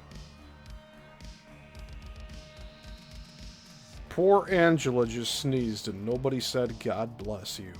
the way I understand that from, the way I speak would be the law of correlation is always in play. So you always can see what's going on based on what they're saying. When you get off base is when you start believing that that person is delivering something for you that's so important. You know the reason why people say God bless you?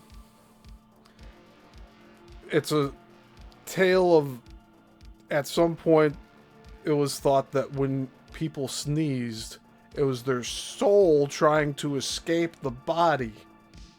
And that's why you say God bless you whenever someone sneezes. So that your soul doesn't escape.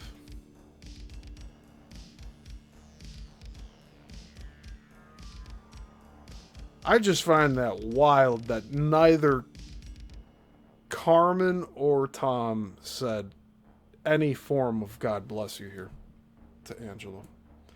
And he's supposedly significant others with her?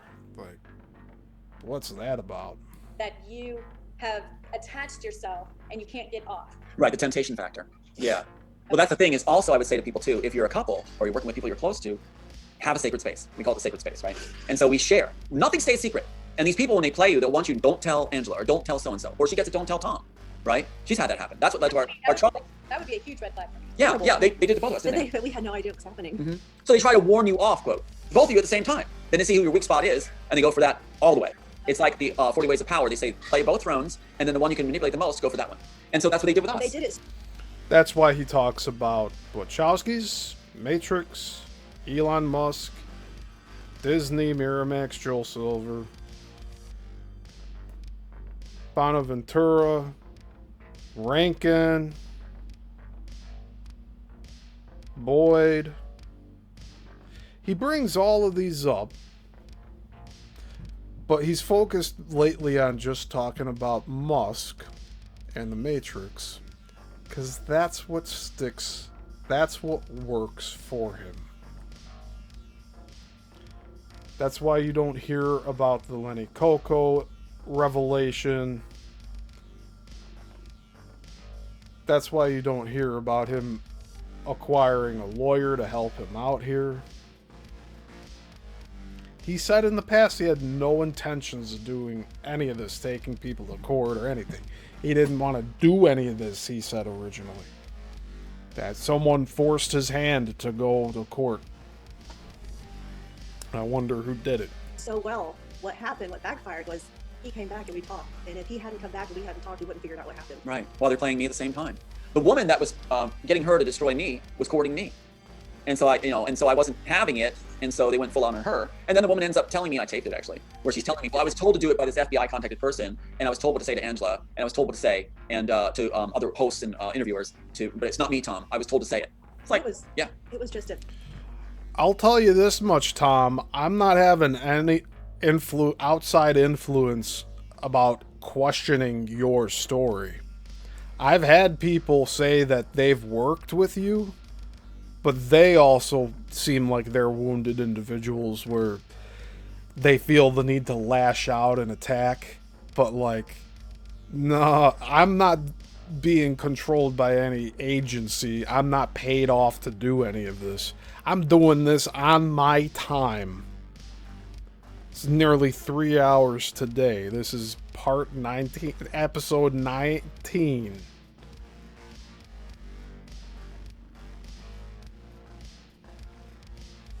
But I'm sure he'll say that, like, well, he's already said it. I'm an anonymous, and I'm doing the same thing his sister's doing. So that gives us some perspective here of how he ends up treating people if things get tough. Off chance that she happened to be messaging him, and I was like, she's messaging you? Because she was messaging me that she was annoyed and was never going to talk to me and this and the other, and we just pieced it together what happened. Yeah, and that's all the time where they're doing this whole thing where it's not to, they try to divide you where you're not supposed to talk to each other. But transparency is the key. You talk to each other. Don't ever let them shut down your sacred space and channel communication. That's really important. They're going to urge that. If your soul gets offended, honor it. One more, as far as like if a guy has a honeypot coming after him, how would you say that they could recognize one of those? Oh, I know the best way on that is have a woman you trust, and don't let them know.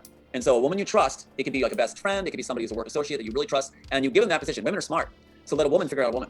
If a honeypot's coming to you, let a woman onto her. And then she gets to overhear and see, and also if... What if the woman you trust, Tom, is also another honeypot? Then you have the honeypot giving you, like, advice on how to handle the other honeypot. How does that work? What if they're working together? If it's a genuine good person, a woman would be sisterhood and say, okay, well, she's cool. I think she's pretty cool. That's good. I like that. Yeah, and men shouldn't do it on their own. He can't even trust his own sister.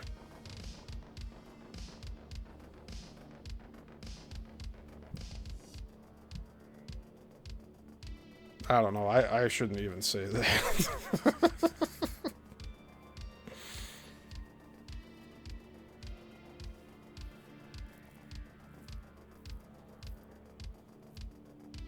And I try to keep my personal life and information out of a lot of this stuff because really it's not relevant to this. Like, Tom's putting his whole life out on public display for everyone to just dissect and decipher. He's willingly going out and doing this. I keep certain information to myself. Things that need to remain private remain private. It's called life, and everyone, for the most part, has a private life. But Tom's all on full display here besides his, like, talking to himself while he's cleaning the dishes. That's the only thing you could find out firsthand in person with. But, like... You don't hear me talking about my sister? Like, I have a sister that my dad got remarried and had another child with that remarriage. And so she doesn't share the same mom as me, but she shares the same dad. But we don't speak, but it's not like we're on bad terms. It's just they're on the other side of the country. They're on the East Coast. She's doing stuff with her family. Because my dad's not with her mom anymore either. Information you don't need to know. Also, like stuff that, like friendships, collaborations that I've had in the past. Like, I don't share all the details out on here. I especially don't go on other shows and share those details. Especially if that person's not there to speak for themselves. If they're not, like, hypothetical situation, a fallout happens. Neither person's talking to each other. One of those people decides to go on a live, public, to go air dirty laundry. Sometimes distance is the answer for a lot of your problems. And some people can't handle the distance. But there's a reason why certain things aren't talked about. It's not relevant to any of this, is it? The only reason I brought my sister up is because I brought up Tom's sister. But the difference here is that I have no beef with my sister. In fact, you know, I'll send her a text after this. But you know, and I was thinking about calling my dad today. Now, Tom, for a while there, he was saying like his sister, like, suffocated his dad, something like that, like made him die in the hospital, something like that. Who knows? Who knows what really happened with that? I know there's vindictive family members, and there's a lot of families that have the black sheep. I got friends talking to me about their aunts and uncles, all right? Like, it's reality. Some of these people need to know where your boundaries are, and some of them don't like it. So that's how it is. It's like, jeez.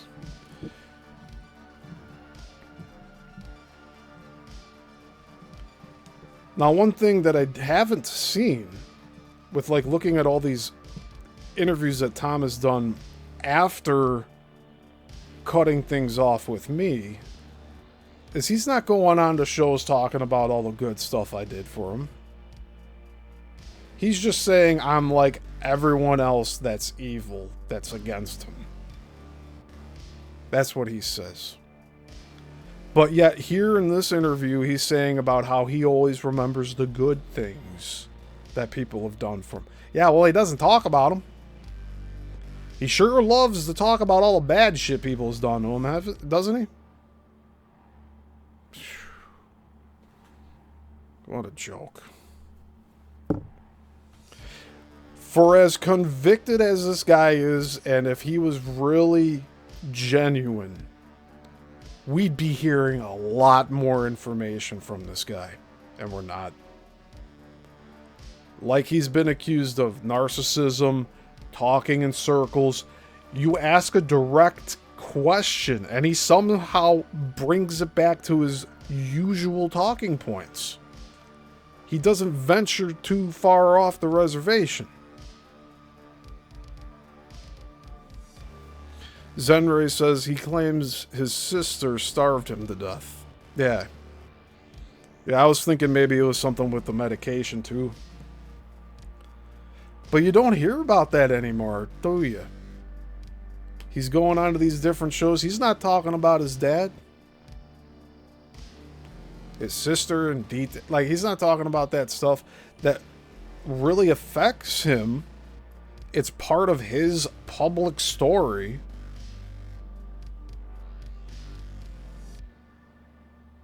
It's just weird.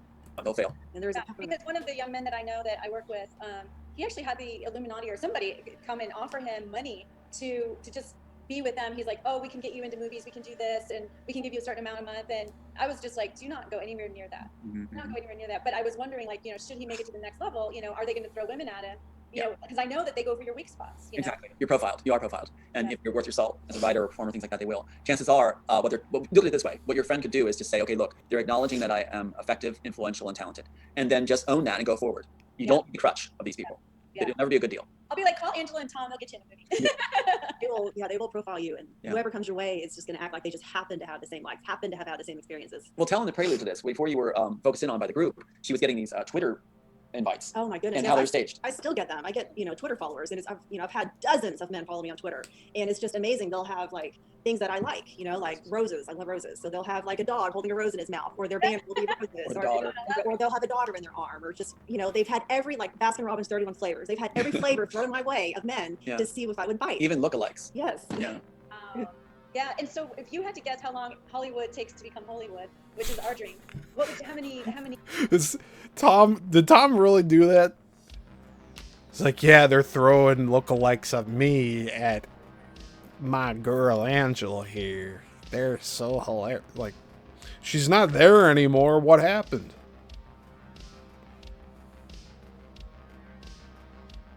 How many years do you think this is going to take? It could happen overnight right now. Yeah. If we make this film, that's what I'm saying. I love when people donate because we're going to give credits on the. I'm not using this as a commercial opportunity. Just doing this as an example. No, you do whatever you want. Well, you're a sweetheart. It's like what we're going to do is we're going to get in the credits. Thank yous to everybody that did donate. And make it in the film itself when it's actually made the way it's supposed to be, and everybody learns what it's supposed to be. But that film, we're told, is overnight change. Overnight change. Because everybody in the industry knows that they say that guy wrote it, and it's like so. That's why they're told not to tell, but they're all telling. So it can happen overnight. And so much in history is going to make sense to people after they see this. That's right. Oh gosh, yeah, because Including that's like Oval Office. putting all the dots together. And so, how much are you raising? We're told to raise at least like something like 2 million, but we're going to go forward with even 50,000. So it's like because we even Jeff said it last night. He said even rudimentarily done. I make up words. Rudimentarily done. Even rudimentarily done. We'll say that. It's going to still carry. The power is in the script, right? So it doesn't need all the special effects and everything. It's going to answer the questions for people love it or hate it. How it all ties together. All these images are iconic. But Wachowski said he'll let audiences figure it out for themselves. We'll let the real author help out with a great team and people who helped out donate to explain it. We'll explain it since they can. Yes, it's incredible. Well, thank you both so much. Is there anything that either one of you wanted to share with people in this day and time for anything that is affecting your lives? I would say you guys pull off femininity to the T. I mean, you have done it well. Class, presence, beauty, and... You guys pull off femininity to a T. What a poor choice of words, Tom. Intelligence, everything. And a willing... Frankie D says Angela must have wised up to his bullshit. Well, it seems so. Because they already admitted here that, like, they had several instances where she was questioning everything. Like, you really don't remember watching this movie? And he probably said some bullshit romantic-y thing like, now when it's with you, it's like I'm watching it for the first time. And he probably said some weird things like that.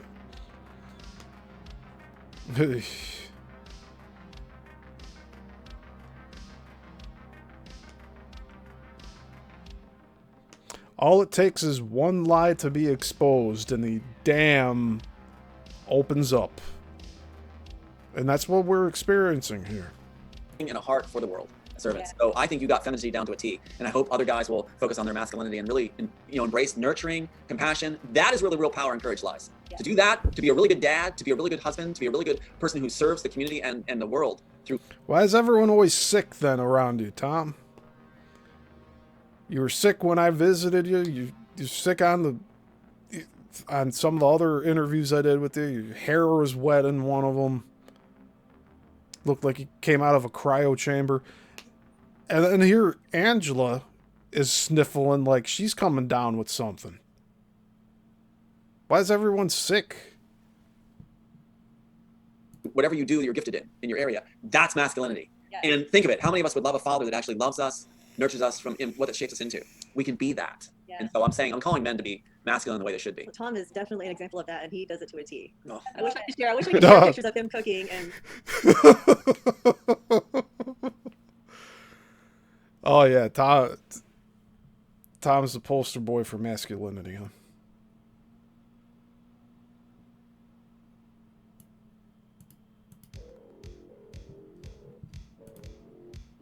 Cleaning and hanging laundry and reading stories to Swinging my kids in daughter. blankets. Swinging, yes. I'd love to be picked up in a blanket and swung back and forth. He jumps on the trampoline with them. He toy. works in the garden. He gardens. Yes, Yeah. I wish I just Endless philosophy. But yeah, that's it. I think it's Hold right on. on the trampoline. the way they should. Actually loves us. Does it to a T. Oh. I wish I could share pictures of him cooking and cleaning and hanging laundry and reading stories to Swinging my kids in daughter. blankets. Swinging, yes. I'd love to be picked up in a blanket and swung back and forth. He jumps on the trampoline with them. He toy. works in the garden. He gardens. Yes, I wish I just Endless philosophy. But yeah, that's it. I think it's right here. The trampoline. So that trampoline was at least 3 years old or older when I was on that. So he's living in a different place here, but he only moved like 5 minutes down the street from where he used to live. And in the new place, he had the trampoline in the backyard. And I went out there every morning to get like exercise and stuff. It was nice. I just went out there solo in the morning, just bounced around waiting for this dude to wake up. And then I go back to sleep, and then he's wondering why, like, no work got done. Well, like, I'm waiting. This is your house. I'm waiting for you to say you're ready. You have a short, like, your 5-minute window where if I don't attend to your needs, then the moment's gone and the whole day's wasted. Like, this is the mentality of Tom here.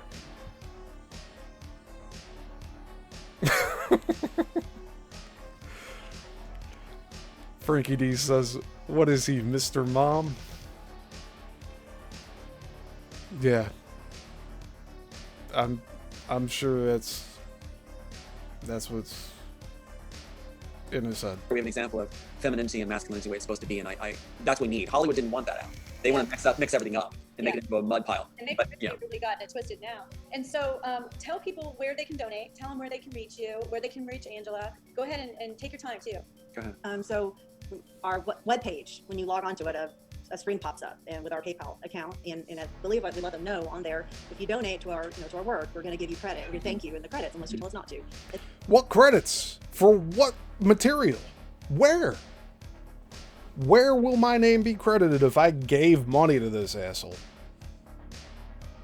I'm so glad I didn't. You know? Oh.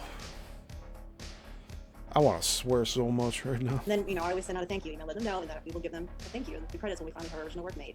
I love it. And what's the website? Redpillrising.org. Redpillrising.org. Okay. And I'm going to make sure I have all this in the description box, but I just wanted to go ahead and, and if you just go to PayPal on your own, this paypal.me/reclaimmatrix. So if you just look up Reclaim Matrix, and the email address for the PayPal account is reclaimmatrix@gmail.com. Okay. Yeah. Else for you, Tom, or do you guys want to give out your Twitter or Facebook or any of that? Yeah, you can check me. I'm maxed out on friends on Facebook, which is such a blessing since it was all about isolate and alienate. So what I'm doing is I'm directing people to my other sites too. There's a threat to strike them, but why not just have fun while they're still there? So yeah, so there's a Facebook account. It's me with my son on my back on Maui, like our last day on Maui. He's on my back, Aiden, and smiling, and I'm smiling. The dad like the sideways, and so that's Tom Althouse. And there's also oh man, like he has concepts of what he thinks is normal, and he remembers these photographs and he latches onto them. I don't know anymore. Oh my god. a Matrix Redeemed Facebook site and a Tom Althouse author site, and people are well and perfectly invited to that. So love to have you guys there. So many people coming forward. It's wonderful. So I don't know how long I'll be able to stay up because some of the powers aren't too happy about what we're doing. But it's okay. We're gonna have a better world. And yeah, so it's okay. You see, it's all okay. Yeah. And I share interviews and other things on Gab. Okay. Yeah, it's at Bearclaw Frauds. I support Gab in concept, but it is such an echo chamber. Like, nobody uses Gab. I'm sorry. Nobody fucking uses Gab.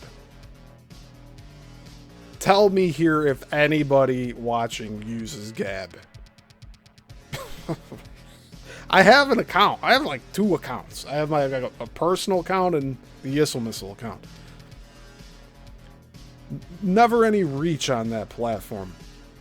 as much as like freedom of speech they want to, like I can go on that site and say anything I want, but like it's gonna be into the void. Like at least here on YouTube and sometimes with Rumble, like it gets traffic, but like Gab, forget about it. At least BitChute has, I get 40 views in an hour or two, and then it kind of tapers off, and then maybe I'll get a few hundred on each video over time. But Gab, it's similar reach that X has, where people will, it'll say that like it got viewed 60, 70 times, but no likes or interactions. At least here I'm seeing results, but like this is like less than the minimum that I would expect out of a platform like this. PRODS. And I share things on Twitter, which is the same thing, at BearClawProds. Twitter had me, I had to narrow it down to prods, so I just did the same thing on Gab to make it easier. Easier to remember, absolutely. You guys are so amazing and so delightful, and it's so fun to be in the presence of the love that you two have. Thank you. Not just each other, but for life and for family and for the world. Like literally, like just. Frankie D says, don't know what Gab is, but I just subbed to you on Rumble. Thank you, Frankie. Yeah, I'll be doing the lives like this simultaneously on YouTube and Rumble as long as the computer handles it. Like, it's been golden today. So, yeah, all my content eventually it's going to be up on the other platforms, but YouTube is where I get everything out first. And now we have Rumble that we're doing a simulcast with, so it's all good. Keep radiating out, and I love it. Thank you, thank you. Thank you, Carmen, for being you. I mean, this is fantastic to get on here when I'm supposed to be isolated, shut off, and instead I'm talking to amazing, beautiful people and sharing a world with them too. So this is great. Yeah, thank you, and I'll make sure. Again, what is up with this door handle? This looks like some Comet ping pong shit. That once I get this in, that I'll put all your information in the description box. Perfect. All right, Oh. Alright, so we're not going to watch this today. It kind of played into itself. Alright. See, it's still telling me only one is watching, so maybe YouTube's just not reflecting it properly? That's crazy.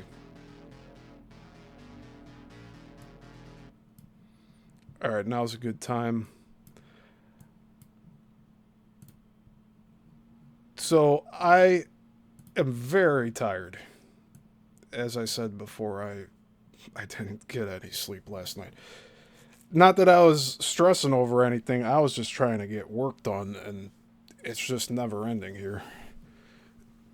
But, hopefully it'll let up in the weeks to come. It's just, I keep myself busy, and there's so many things I want to do. Just like Tom here, he wanted to do so many things. But it's 5 years after that interview we just watched, and what is it? What has he done since then? Oh. So, with that being said, thank you everyone for being here. Now, don't go away right away because I'm going to show the intro again. I'm going to show the intro that I played at the beginning. It's clips of Tom being hypocritical, and I'm going to be adding more to that as we go along. As I have the time to go in my editor, like between doing all the reels and then the deep dive shows and reels for the deep dive show, like all of that takes so much time up.